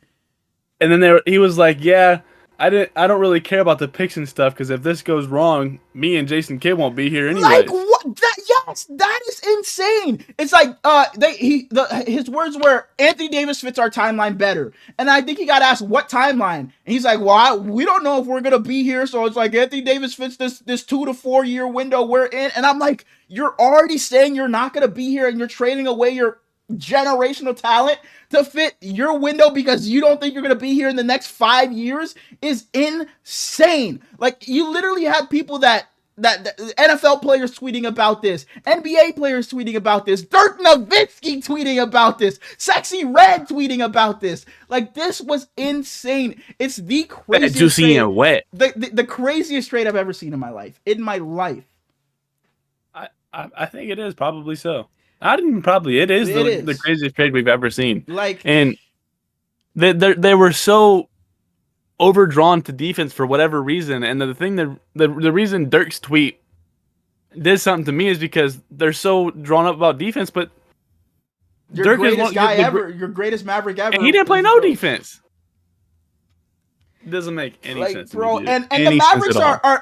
It's not like the Mavericks are going to be bad or anything now, but it's just like. No, they'll still be really good. It's if you look on paper, it's a pretty decent team actually. Their lineup looks good. Kyrie, Clay, Najee Marshall or PJ Washington, whoever's going to be the 3, AD, and then Lively or Gafford. It's a good lineup, but it's just like you give up your generational guy in Luka to say we're putting all our eggs into the basket of this 2-year window. Anthony Davis is 32. Kyrie Irving is going to be 33 by the time the playoffs start. Like. You have to win it in the next 2 years. You legitimately, and Kyrie Irving can opt out of his contract this offseason and just say, I'm out of here. It's ridiculous. Like, you really put yourself in a 2-year window where it's like, we have to win it now. And you better pray to God the Mavericks and Luka the Lakers and Luka don't go and win a championship. Because you're like the biggest fucking idiot if he goes and win a championship and you still have this current iteration, Anthony Davis and Kyrie Irving, that's that iteration of your roster. It better be he wins it 7 years down the line. Because if he wins it in the next 2-3 years and you still have this same team, boy, you're going to look like you already do look like the biggest jackasses. Our Reese, he was a big supporter when we started early. He was retweeting our shit and stuff. I saw him. He gave up his Mavericks fandom. He said, I'm done with this team. I'm not rooting for them anymore. I'm just an NBA fan now. Like, bro, there's nothing more I can say. It's such an awful trade by the Mavericks. Like, trading him in general is just, I think, we can all agree would be a bad decision. But then you top trading him with the package you got, Anthony Davis, Max Christie, and 1 first-round pick. My goodness. Like, did you even try to ask for Dalton Connect? I promise you they wouldn't have said no. Did you try to ask for another pick? I promise you they wouldn't have said no. If you tried to ask for Austin Reeves, I'm sure they still say yes. Like, I just don't get, was it, like, because I know he came to the Lakers with this offer, so was it like, he came dead set, we want Anthony Davis, Max Christie, and 1 pick, and then Rob Pelinka was like, all right, you got him. Or did they send it in right now? Like, exactly. Was there any negotiating in this, or did he have it set? He wanted those 3 assets, and he just gave that to Rob Pelinka, and obviously he's gonna say yes. Like, I just really want to know what the process was in all of this, because it just makes no sense. No sense. I think this trade shows that Mark Cuban's not making the moves anymore because he literally said that if I had to choose between Luka Doncic and my wife, find me at the courthouse because I'll be getting a divorce. And yeah. Go on. I think he trades the entire city of Dallas before he moves on from Luka. Everybody can go before Luka. The head coach, all 14 other players, the GM. Hell, if I'm the owner, I'll sell the team before I trade Luka. I'll say somebody else can buy the team from me before I trade this guy. Like, there's just no way. I'm saying the entire population of the state. There's like, just he's no moving way. Everyone out. And Chandler Parsons had said I forget what he said it on. I don't believe anything he said. Yeah, he said I texted Mark Cuban, and Mark Cuban said he said he texted Mark Cuban saying I'm so confused, and Mark Cuban supposedly texted him saying that makes 2 of us.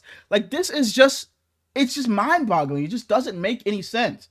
It really doesn't make any sense. As far as the Lakers go, this obviously isn't a trade for this season. You're probably not that you can this season, but you just ride out with whatever you got this season. And this is a trade for the next 10 years because after LeBron's gone, you still got Luka, the top 3 player in the league. We'll see what they can do as a duo, but this trade really isn't for the now. I mean, it does help you in the now, obviously, because you have Luka, but I think this really sets them up to have that guy after LeBron because you went from Kobe, then a little gap, 2 years without anybody, then you had LeBron, now you have Luka for the next 10 years.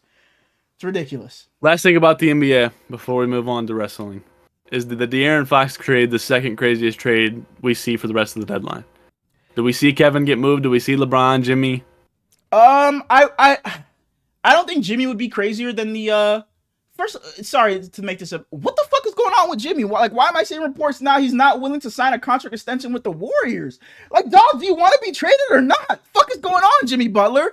But I don't think Jimmy would be crazier than De'Aaron Fox getting traded. But Kevin Durant is a crazy one because I just saw today, actually, I was seeing like shit about him apparently going back to the Warriors.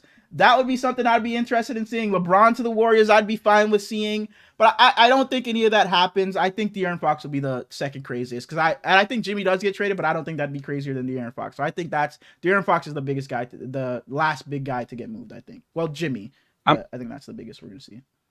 I might throw a party if we trade Terry Rozier in a second round pick for Lonzo, like dead ass.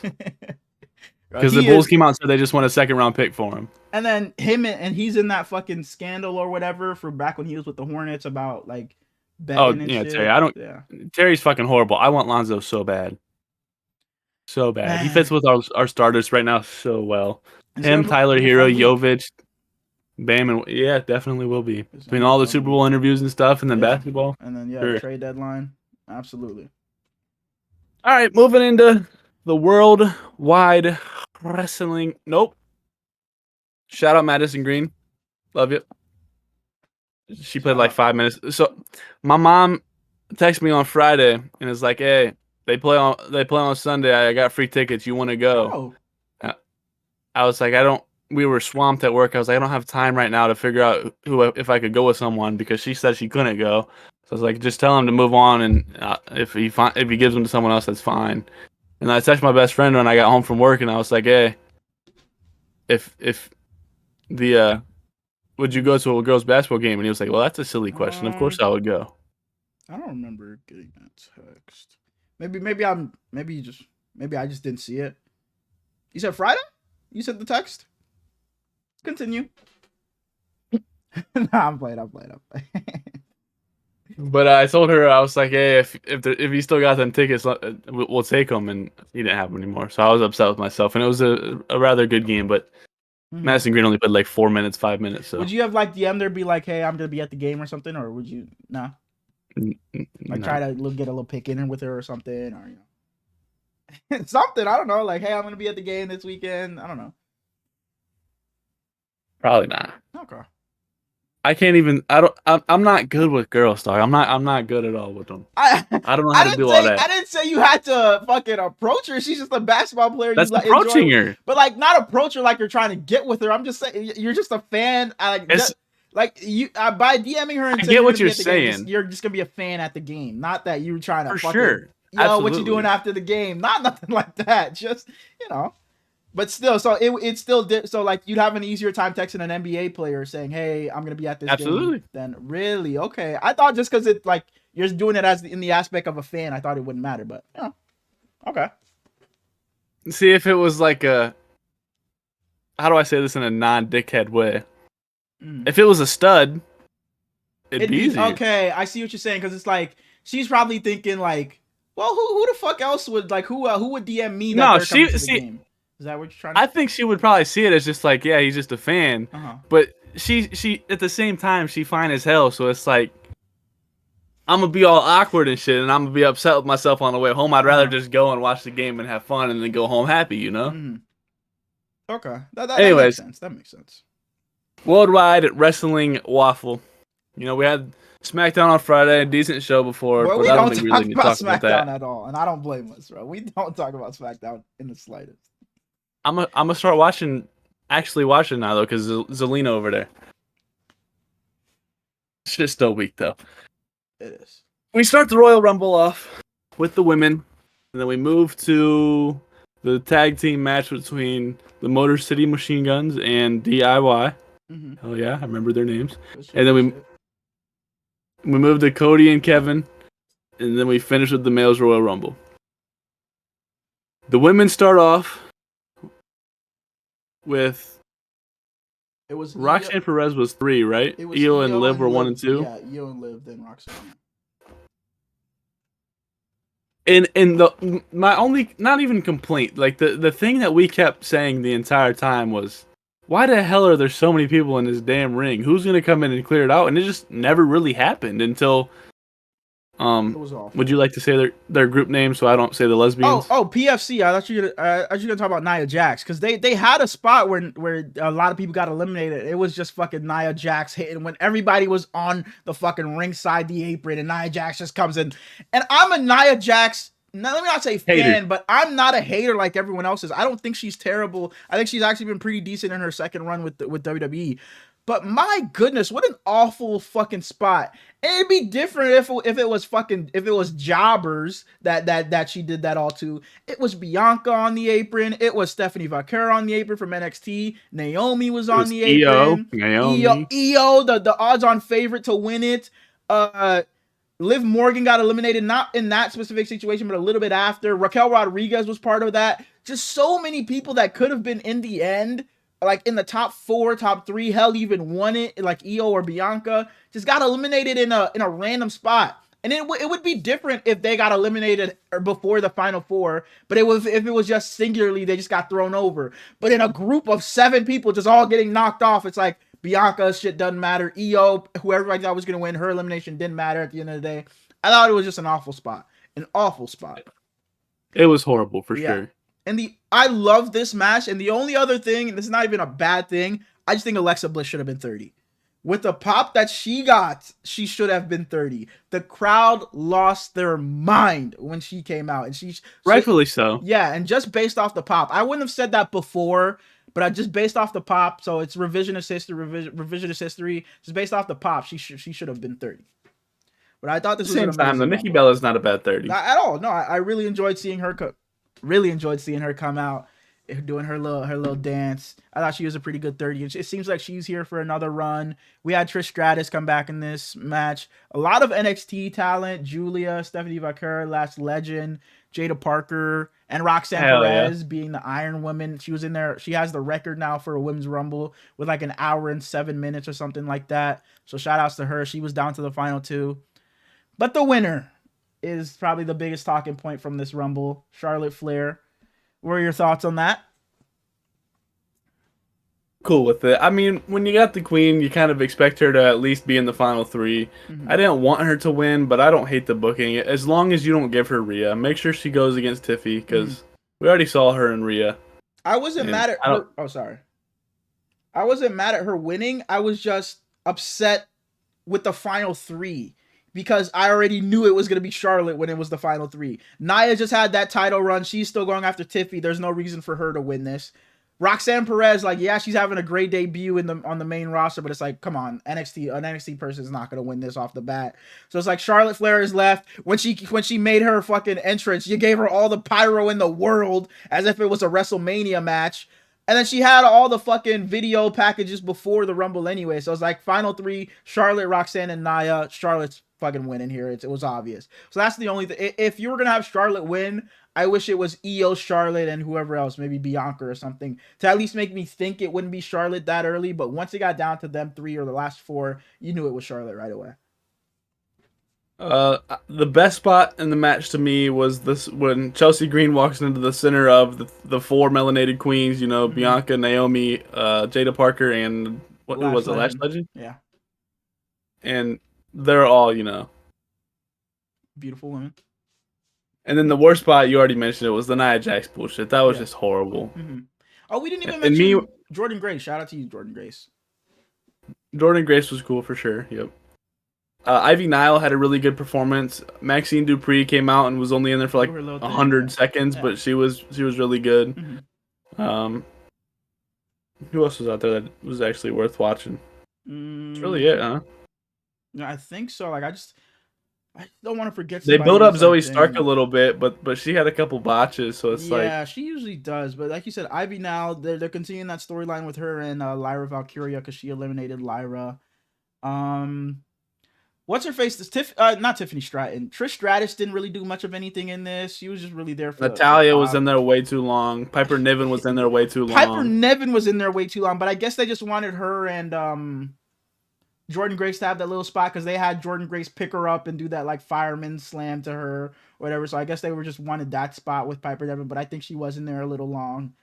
But other than that, yeah, I really like this Rumble. I thought it was a great match, a lot of surprises. But yeah, my biggest gripe was obviously the Nia Jax elimination spot. I thought that was just terrible. Awful. And it was just so sloppy. It's not like everybody just fell off. It's like people were like, it kind of like they just had to let themselves go for the sake of the spot because they were supposed to get knocked off there. Like if you look at like Io, it looks like she just fucking Io was horrible. Yeah, it looks like she just literally just like yeah. So it just wasn't a good spot. If it was like 3 people, okay. It was like 7. Yeah, it was terrible. It was terrible. I hated it so much.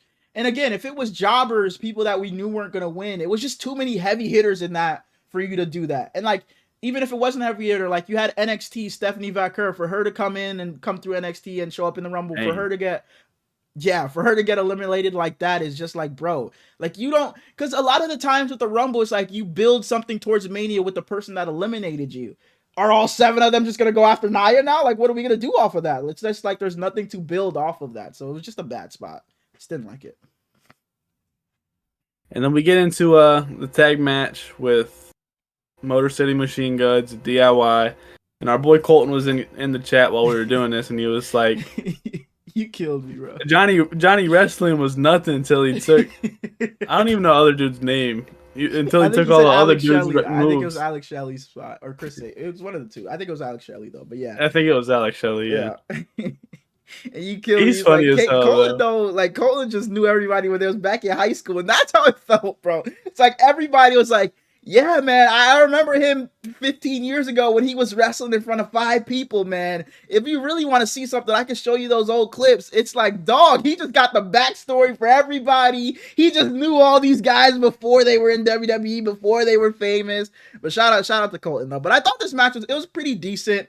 The big thing at the end was the Street Profits obviously turning heel. I guess we'll see what happens with that because they've tried to turn them heel before and it just didn't.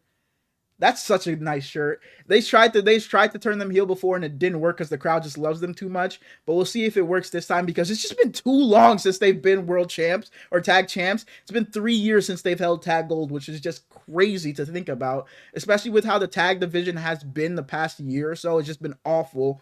And it's like the Street Profits haven't been champions. It's crazy.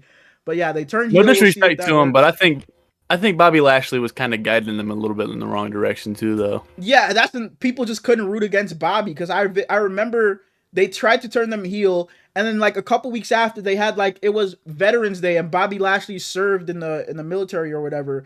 So it's like the crowd wasn't gonna fucking boo Bobby Lashley on Veterans Day. It's like, what are we doing here? So it was just terrible timing when they tried to turn them heel, but we'll see if it works this time. But overall, I thought the match was pretty. It was pretty good. I don't have anything bad to say about it. It was a pretty okay match, but obviously the ending was the big talking point. But I thought like even while watching this, the crowd it felt like there was just no energy during. It felt so quiet during this match. I don't know if you remember it, but when we were watching this, it just felt like all you heard was just the both teams just doing their moves, and yeah, it was there was no pop from the crowd or anything. So I felt like it kind of just fell flat with the crowd, but the match itself was fine. It was fine. It wasn't a bad match. No disrespect to them, but I just don't think they had.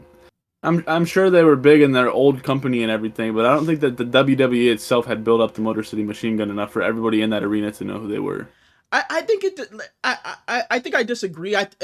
This match deserved the PLE spot, the Royal Rumble spot. I just don't know what it. I think it's just because. Maybe this was just the wrong pay-per-view to have it at. I think the Rumble, because obviously the majority of the energy is going to be in the 2 Rumble matches.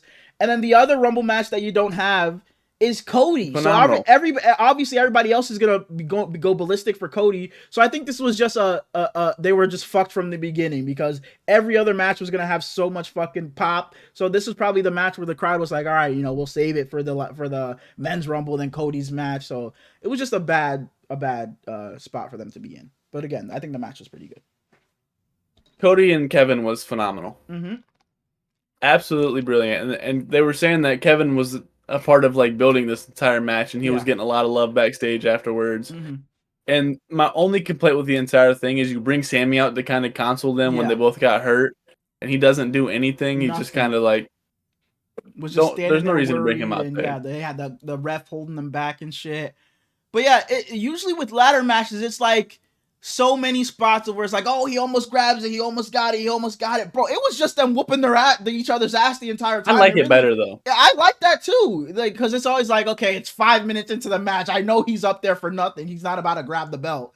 But they really didn't do that in this match. They were just literally, it was just so many crazy spots. Obviously, the ending one where Cody does the Alabama slam onto the ladder from the announce table. Yeah, the other one where Kevin Owens does that, like, I don't even, like, what do they call it? Like a fish hook suplex or whatever they call it onto the ladder off the top rope. You had the other one where the ladder was in the corner. There was just so many crazy spots. They literally killed each other. They went into the crowd at one point. But yeah, I really like the format of this ladder match, other than the fake, oh, I'm up here knowing I'm not gonna grab the title yet. They really only did a couple of those, and it's like once and there wasn't a lot of like finishers. A lot of the big spots were them literally murdering each other onto ladders. Usually the big spots in matches is like, oh, Cody just hit a crossroads. Is he about to grab it? It was no, Cody just threw him through the ladder. He's about to go grab it now. So I like this match a lot. I thought it was amazing.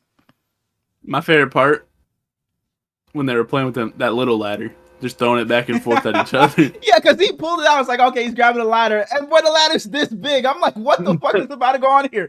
And then Kevin Owens did, I don't know if you noticed it. He walked up the ladder like he was about to jump on Cody and then that was going to do shit. Like, bro, you're better off jumping from the top rope. Yeah, he just got right back down. You're better off jumping from the top rope than that 2-foot ass ladder. Yeah, it was a really good I think he pulled it out and Wade Barrett was like, and what is he going to do with that one? In his little accent. It's like, come on, dog. Yeah, it was a fun match. I love Kevin Owens, though. Absolutely. And then the shot afterwards, after he gets them and he's just standing on the table behind them and beautiful. Kevin's just bloody. Beautiful. Sami Zayn down there looking at him and he's looking back. It was a beautiful shot. Yeah. Yeah, they did that thing with that one. Mm-hmm. Then we get into the men's rumble. Mm-hmm. You know, everybody's like, we're going to get Carmelo. We're going to get Trick. Who's going to come out number one? And I'm going to stop. He's one of my favorites of all time. Because I have an overreaction for this men's rumble match. So we obviously had our winner in Jey Uso. We'll obviously get there, but we had the winner in Jey Uso, and there was a lot of backlash online. You know, a lot of people saying, yeah, he's over. Yeah, everybody loves him. But you had a bunch of different options to win this. Punk obviously was the favorite. Cena was in the final two. Roman, Drew, Seth. A lot of different people that could have won this, but they ended up going with Jey Uso. So the overreaction is Jey Uso was the right choice, the perfect person to win the Royal Rumble, and he's going to go on to WrestleMania to become a world champion. I wholeheartedly believe so. I think that it's too early for John Cena to win something like this. For sure. You got to build him back up a little bit more. Roman doesn't need it in any capacity. Seth Rollins doesn't need another title reign right now. I think Drew McIntyre would have been a really good winner, and I think CM Punk would have been a really good winner. You could have given it to any one of those three. But Jey Uso has deserved this for so long now, and my only complaint with it is Cena has to be in WrestleMania to get his 17th championship, and he makes sense winning against Gunther to me. But I don't know how they're gonna spin it to make Jey win against Cody, and I don't think they will. That's the only thing. But it's like people are so mad about that. But it's like I'm not mad about it. I'm interested to see what they're gonna do with it. I'm just excited to see what's gonna happen. Like, yeah, it's like we probably they've already done Gunther and Jey, and even if that does be, we're gonna get there to Monday Night Raw, obviously. But they had a decent little promo today too that got me even more excited for it. Even got me more excited than what I was for it prior. But even if they do that, I'm still fine with that too. But even if they spin it to Cody, that'd be something interesting too. But how I put it was Jey Uso who I wanted to win the Rumble? Probably no. Were there people that I would have rather seen win the Rumble? For sure, I would have rather seen CM Punk win the Rumble. But was Jey Uso a bad decision? No, and not at all. Not at all. And I'm gonna fast forward to Monday Night Raw, but I literally tweeted this out when I was watching Raw from work. I tweeted how I don't understand how anybody could be mad with Jey Uso winning. Him coming out and like, bro, it's ridiculous. Every single time he comes out, the crowd loses their mind, and every single person in the arena one more time, and then his music stops. He's just standing there looking at the crowd, and they're chanting one more time, and they play his music again. You got Pat McAfee on the, and they make it so much better. Commentary makes the moment so much Oh, better for when Jay sure. comes out, because you got Pat McAfee losing his mind on the announce table, yeeting all over the place. Michael Cole's trying to get the handshakes right and shit, bro. It's just an amazing time when Jey Uso comes out. So, like I said, was he who I wanted to win it before the match? No. There's probably people I would have rather seen, but in no way, shape, or form was he a bad winner at all. I don't understand how you could say he was a bad winner. I don't get it.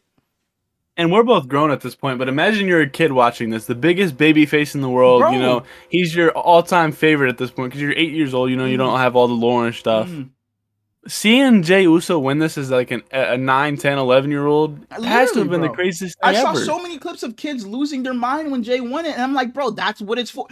Like Jeff Hardy, if Jeff Hardy would have won the Rumble when we were watching, when he was at the peak of his popularity, none of us would have been like, Cena should have won it, Triple H should have won it, Randy Orton should have won it. We would have just fucking rocked out with Jeff Hardy being the Royal Rumble winner. And I get it, it was so stacked. It was like Roman was in there, Cena was in there, Punk was in there, and you have Jay win it.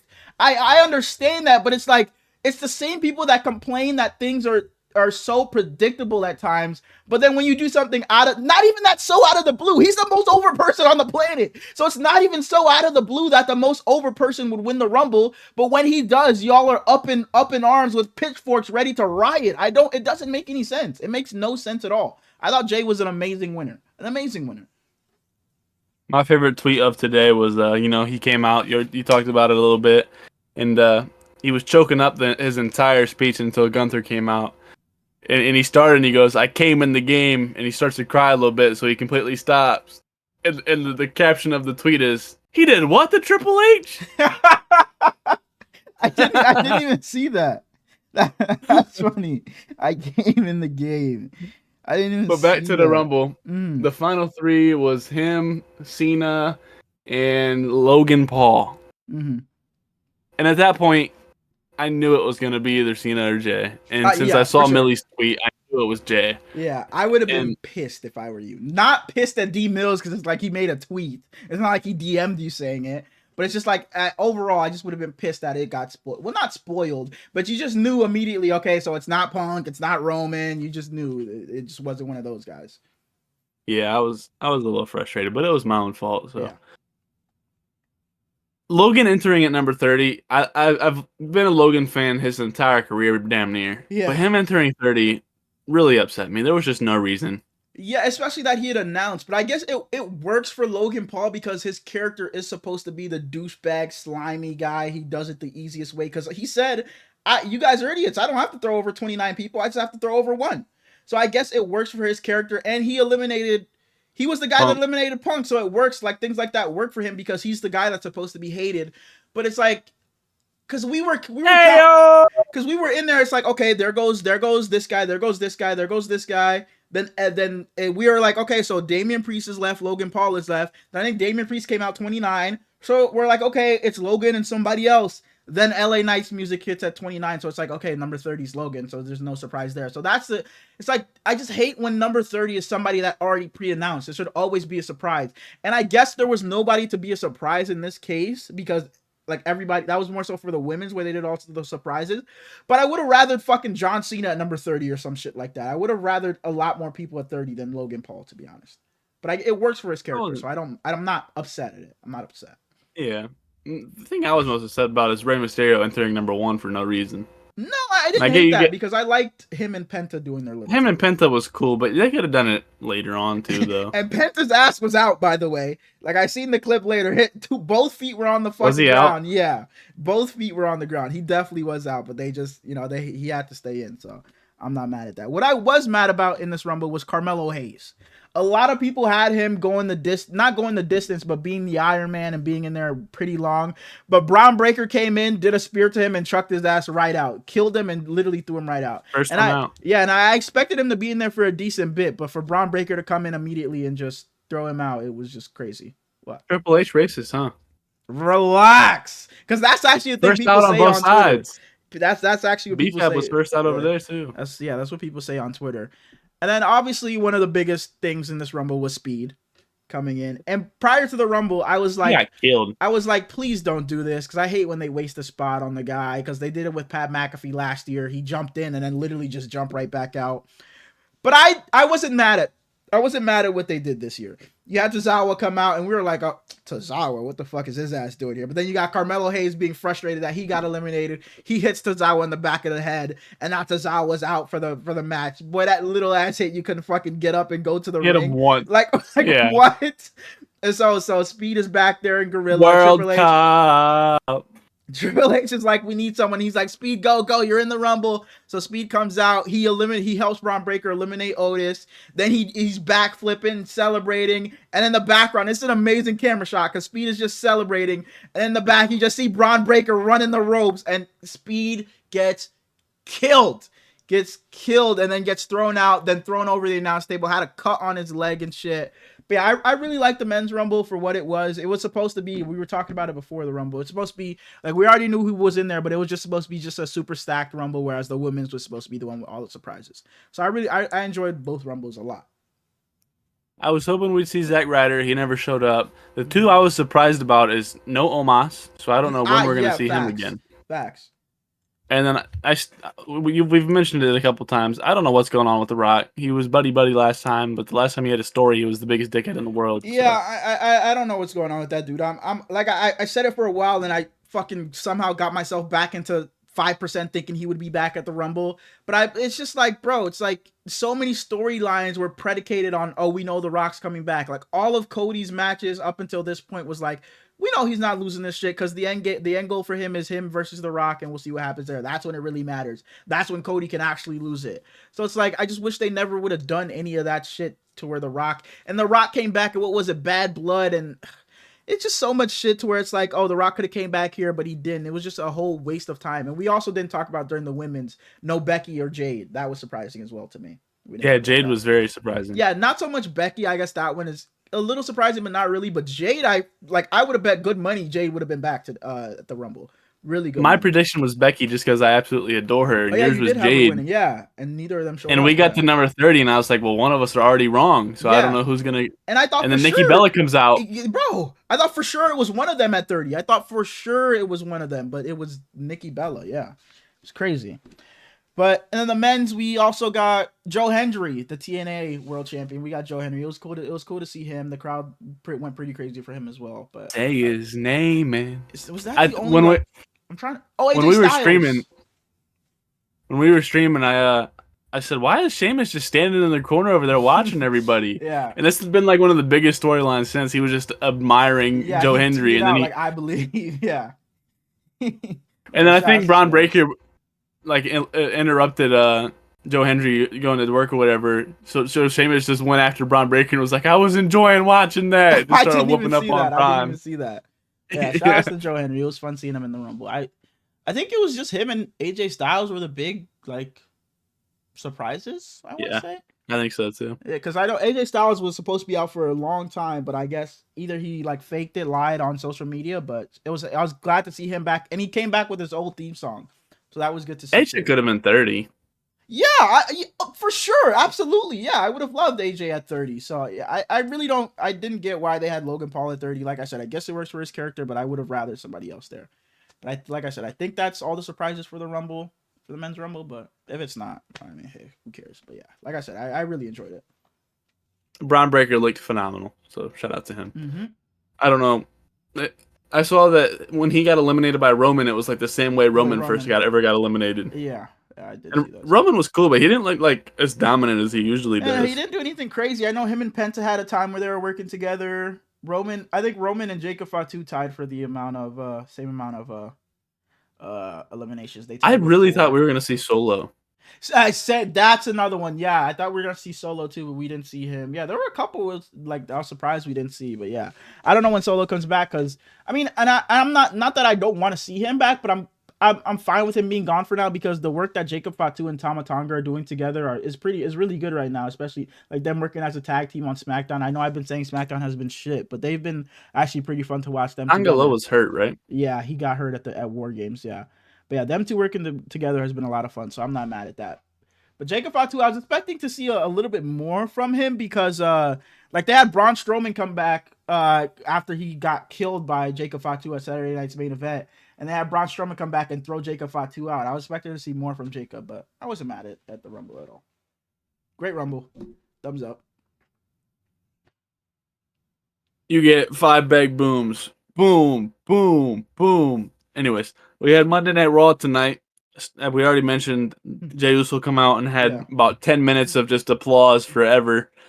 And then he's talking and he's just appreciating life. Gunther comes out and interrupts him, and he's like, if you choose to come after me, it'll be the biggest mistake of your life. I've gotten good at making these people believe that you guys are still actually in the match when the whole time it was always over and I was gonna win. Yeah. And he said, if you pick me from now until WrestleMania, I will make your life a living hell, and I will beat you until you can no longer be beaten. It was a really good promo from Gunther. Like, I was like, holy shit, he just got on Jay's ass. That's what I was saying. Like, it kind of made me a lot more interested in this rivalry.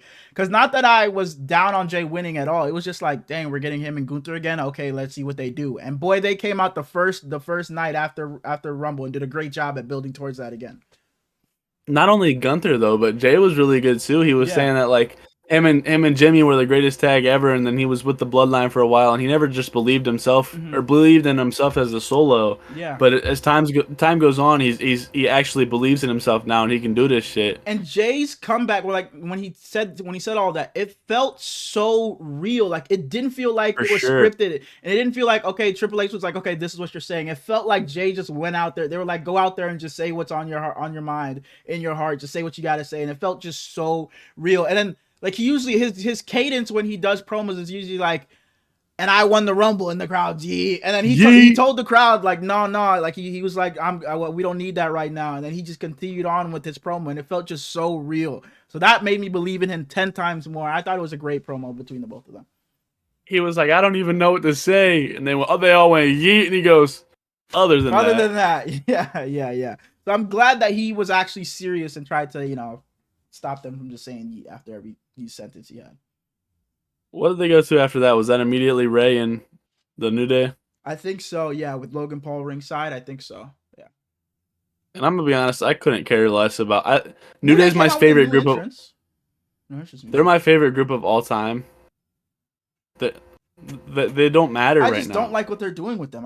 Not that I don't like it, it's like, when we've seen, you've been doing the same thing over and over and over again. It's like, when are we actually going to see some progress in their story, some progression? It's like the Kofi thing, his mom not wanting to celebrate with him was cool. Dom, them bumping into Dom backstage, and he was like, damn, y'all did Big E dirty. That was cool. But then you do it, okay, then you do Xavier's family. They got the New Day suck shirts on. It's like, okay, that's cool, but you did that with Kofi's mom already.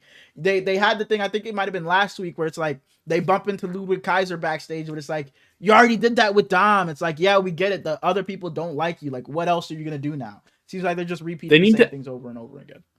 They need to be going with like real talent. No offense to Rey Mysterio, but we know he's not really winning anymore. They're just in the mid card, and they need to be going after like Jay or why are they not the going actual after the baby tag titles? Why are they not going after the tag titles? It doesn't make any sense. I just don't get it. At all. And I like their new entrance theme. I don't think it was bad at all, but I just don't get what the end goal is for them right now. Because there was so much heat on them when they first turned on Big E. It's like, boy, if they get the tag titles right now, they're going to be on the top of the world. But it seems like they're just stuck in the same spot, the same loop, doing the same thing every week. So I hope to see some change. Ray's my third favorite of all time, but seeing him without Zelina is just not the same. Just move on from the LWO shit. Let him be just Rey Mysterio again. His match at Mania. After that, what do we get after that? Was that just straight to Liv and Io? I think there was something in between that. Shit. No, it might have been, was Penta and who Penta have a match with? Penta and was it Ludwig Kaiser? Yes, it was. Yeah, they had that match. Just Penta threw Ludwig out. Yeah, and then they did that in the match. They had him throw Ludwig over the top rope again, and Penta ended up winning. And then after that, they had Pete Dunne come out, and I went back to work, and I just turned my phone off after that. Like I think skipped that part and came back later, so I don't know what happened with him and Pete Dunne. Pat McAfee was like something about butchering something, and Michael Cole was like, I don't think he likes to be called that anymore. I'm so tired of the whole Butch and Pete Dunne stuff. They do it all the time. It's like it doesn't matter. But yeah, Yeah, I don't care about him. I don't honestly. I don't really care about Luka anymore. He's really good at on the mic and in wrestling, but they're yeah. just not putting him in any good storylines. They had the whole thing with him and Braun Breaker, and I was interested in that, him going after the IC title, but I just don't really know what's next for him or I just don't know. I just don't know. He's just in a weird spot right now because they didn't pull the trigger on him Absolutely. for IC champion. So I don't know. I think next was then I think we got into Liv and Io. At the Royal Rumble, he was spamming his little Yeah. Cero Monero, whatever he says. Holy shit. What's he say? Cero Medio, not Monero. What's It Monero? means Monero's money. means no fear. Oh, but you're saying yeah. No, Monero? Monero is I'm pretty money? sure. Is that not I think dinero? so. That it is Monero. What is Monero even a word? I have no clue. I have no clue. Damn. Anyways, we get into Liv and Io. Io, and Liv and Raquel attack them And backstage beforehand. I was surprised this was a match, to be honest, because I expected both of them to be in the Elimination Chamber. So I was surprised they I had think them they two. still will. Yeah, I was surprised they had them two facing off each other for the qualifying match. Someone will probably get hurt, and Io will replace them, Yeah, and definitely. they'll both There's make no it. way But she's not in it. Raquel and Liv attacked Rhea and Io backstage, and then Raquel was kind of doing some shady shit, so Rhea came out and beat her up, and then Yeah. Liv smacks Rhea, so Rhea smacks Liv back, and The ref therefore sees it. Liv Of wins on course, a the ref DQ, sees and it when they don't see shit else. But of course, the ref I saw don't that see anything. but of course they see that. So yeah, Liv wins by disqualification, and they had a little moment where Io was upset after the match. She turned Rhea around and was going off on her, and then Rhea was sad because she cost Io the spot. So we'll see. I'm sure Io will be in the Elimination Chamber match somehow. Whether they insert her into another qualifying match or someone, like you said, someone gets hurt or something like that. But I'm sure she'll be in the Elimination Chamber match because if she's not, somebody has some explaining to do. And I saw Liv and tweeting after the match, and it was like, "You idiots don't even know how wrestling works. The person in the ring can touch someone out of the ring, but they can't touch the person in." Did Blah blah blah. somebody? Yeah, did people not know I don't know. that? She was just ranting for whatever reason. At the end of the show, we have who was talking to Sammy? Was it Seth. Punk? No, it was Seth. Rollins. Seth Rollins was talking to Sammy, saying that he can beat Punk, and they need him to beat Punk, and he knows that he doesn't like Punk, but he doesn't tell the world because he's a good guy, and blah blah blah. Mm-hmm. And their match was absolutely phenomenal. It was amazing. It was amazing. It was so good. So many times I was like, "Holy shit, it's over! It's over!" Sammy actually beat him. Yeah, it was so good. For us to both be saying the last couple weeks that we're kind of over Sammy's storyline right now, I think they're about to cook with him Him because and this match was awesome. Yeah, and Sami Zayn is always the guy where it's like he faces a top guy, but it's like, all right, he's going against Drew. Drew's gonna beat Sammy. Oh, Sammy's going against Seth. Seth is gonna beat him. And it was the same way. Okay, we know Punk is not gonna lose to Sami Zayn, but boy, Sammy did a good job of making me think he was about to beat Punk in this match because there are so many times where there was a roll up pin or he looks like he's about to hit the haluva kick. I thought so, or the Blue Thunder Bomb. Even there were so many times in this match I was like, holy shit, Sammy's actually about to beat him. That pep talk by Seth Rollins worked. So yeah, it was a really good match. I really enjoyed it. Seth Rollins wearing that fuck ass cowboy hat for no reason. I love his outfits, bro. I just love him wearing some random shit every week. I love his outfits. But after the match, Mm-hmm. we're getting ready to close down, and for whatever reason, Kevin comes out, pushes Sammy. Sammy bumps into Punk, and then he what do they call it? A pile The drive? package power It's like driver, yeah. some package pile driver, yeah. For no reason, I don't understand why. I'm gonna assume the reason was like because he was supposed to help him at the Royal Rumble and he didn't really like Probably help so. because he had the opportunity to grab Cody, stop Cody from throwing him onto the ladder, and he really didn't do much of anything. So I'm assuming that's what it is. I expected for a couple of weeks now that it would probably be Sami Zayn and Kevin Owens at WrestleMania. That's what it looks like it's gonna build towards because Sami will probably be out selling the pile driver for the next couple of weeks. But I don't know what's gonna happen because they also have Randy Orton, who's supposed. When is he coming back to because Kevin Owens put him on the shelf, so I don't know what's gonna go on with that. But yeah, like you said, we have been kind of turned off by Sami Zayn, but I'm interested to see now what happens with him with this whole Kevin Owens story. It was a great weekend of wrestling, man. Absolutely, I think it was. Oh, we completely didn't even talk about Charlotte. Charlotte coming out. Oh my gosh, Yeah, we skipped right over it. yeah. Hers was pretty much. Imagine we said Charlotte instead of Jay, and that one, and it's pretty much the same thing. Charlotte was saying that she didn't know who she was going off. The I feel crowd bad for her though, despised because her. The crowd they were booing her, and she and was she like, came out I trying to like love on the crowd, like I appreciate you guys, I love you guys, thank you, and the crowd was not having it. I don't know if that's what they wanted because over her career, Charlotte has always worked best as a heel. So if they wanted her to be a heel, this is a good thing. But it's like, well, damn, if you wanted her to be a babyface, the crowd was not having it. She was like, It didn't seem like she was supposed to be a heel because she was like, I used to get upset by the boos, yeah, and I honestly don't mind them now because it shows that you guys still care about exactly. me. And She was it's like, I like, don't care if you guys still boo. I still love you guys. And they just kept on booing. I'm like, damn. But it's like, I think the end goal is for her to challenge Tiffany Stratton. And I just don't think Tiffany Stratton should be the babyface in that scenario. But it's like, Charlotte also works best as a heel. But it's like, if Charlotte is heel now, I just don't want to see Tiffany Stratton as a babyface. I'm still a fan of Tiffany Stratton, so I'll be rooting for her regardless. But I think they both work best as heels. But I also don't want to see Rhea Ripley and Charlotte Flair again. I'd rather see Charlotte and Tiffany. even though their match was awesome. Awesome, yeah. I'd rather see Charlotte and Tiffany, but I just wonder what the dynamic is gonna be. Well, the crowd loves Tiffany even though she's a heel, and it's the complete opposite for Charlotte. She's supposed to be the big baby face right now, but the crowd just seems to hate her. So I guess I don't know what the scenario is gonna be, but that looks like that's gonna be the. It didn't help matters that she kind of punked Rhea either. Yeah, then they have Rhea come out to really stamp it like, yeah, we're gonna boo Charlotte. Because no way in any world you're gonna have Rhea and Charlotte in the ring and people are not gonna cheer for Rhea Ripley. So that's only gonna make them boo Charlotte even harder. So yeah, I guess in a sense they probably wanted Charlotte to be the heel then because you don't have Rhea Ripley come out, especially after you see all those boos, and expect the boos to change into cheers for Charlotte. So I guess maybe they wanted Charlotte to be the heel. They expected her to get the boos. I don't know. We'll see what happens. But yeah. Yep. Shout out to Charlotte though. Absolutely. I'm gonna say Charlotte goes after Tiffy, and I'm gonna say Jay goes after. I'm gonna say we get Jay and Gunther again. Yeah, because Jay did say he's gonna go to Friday Night SmackDown and holler at Cody was his exact words. And then Charlotte said she's gonna be at NXT today when you guys are seeing this, and she's gonna talk to Julia. I want to see who's inspiring me. Yeah, and then she's gonna go to SmackDown on Friday and talk to Tiffy. Jay didn't mention shit about going to NXT, so he won't be there, but he said he'll be there on Friday.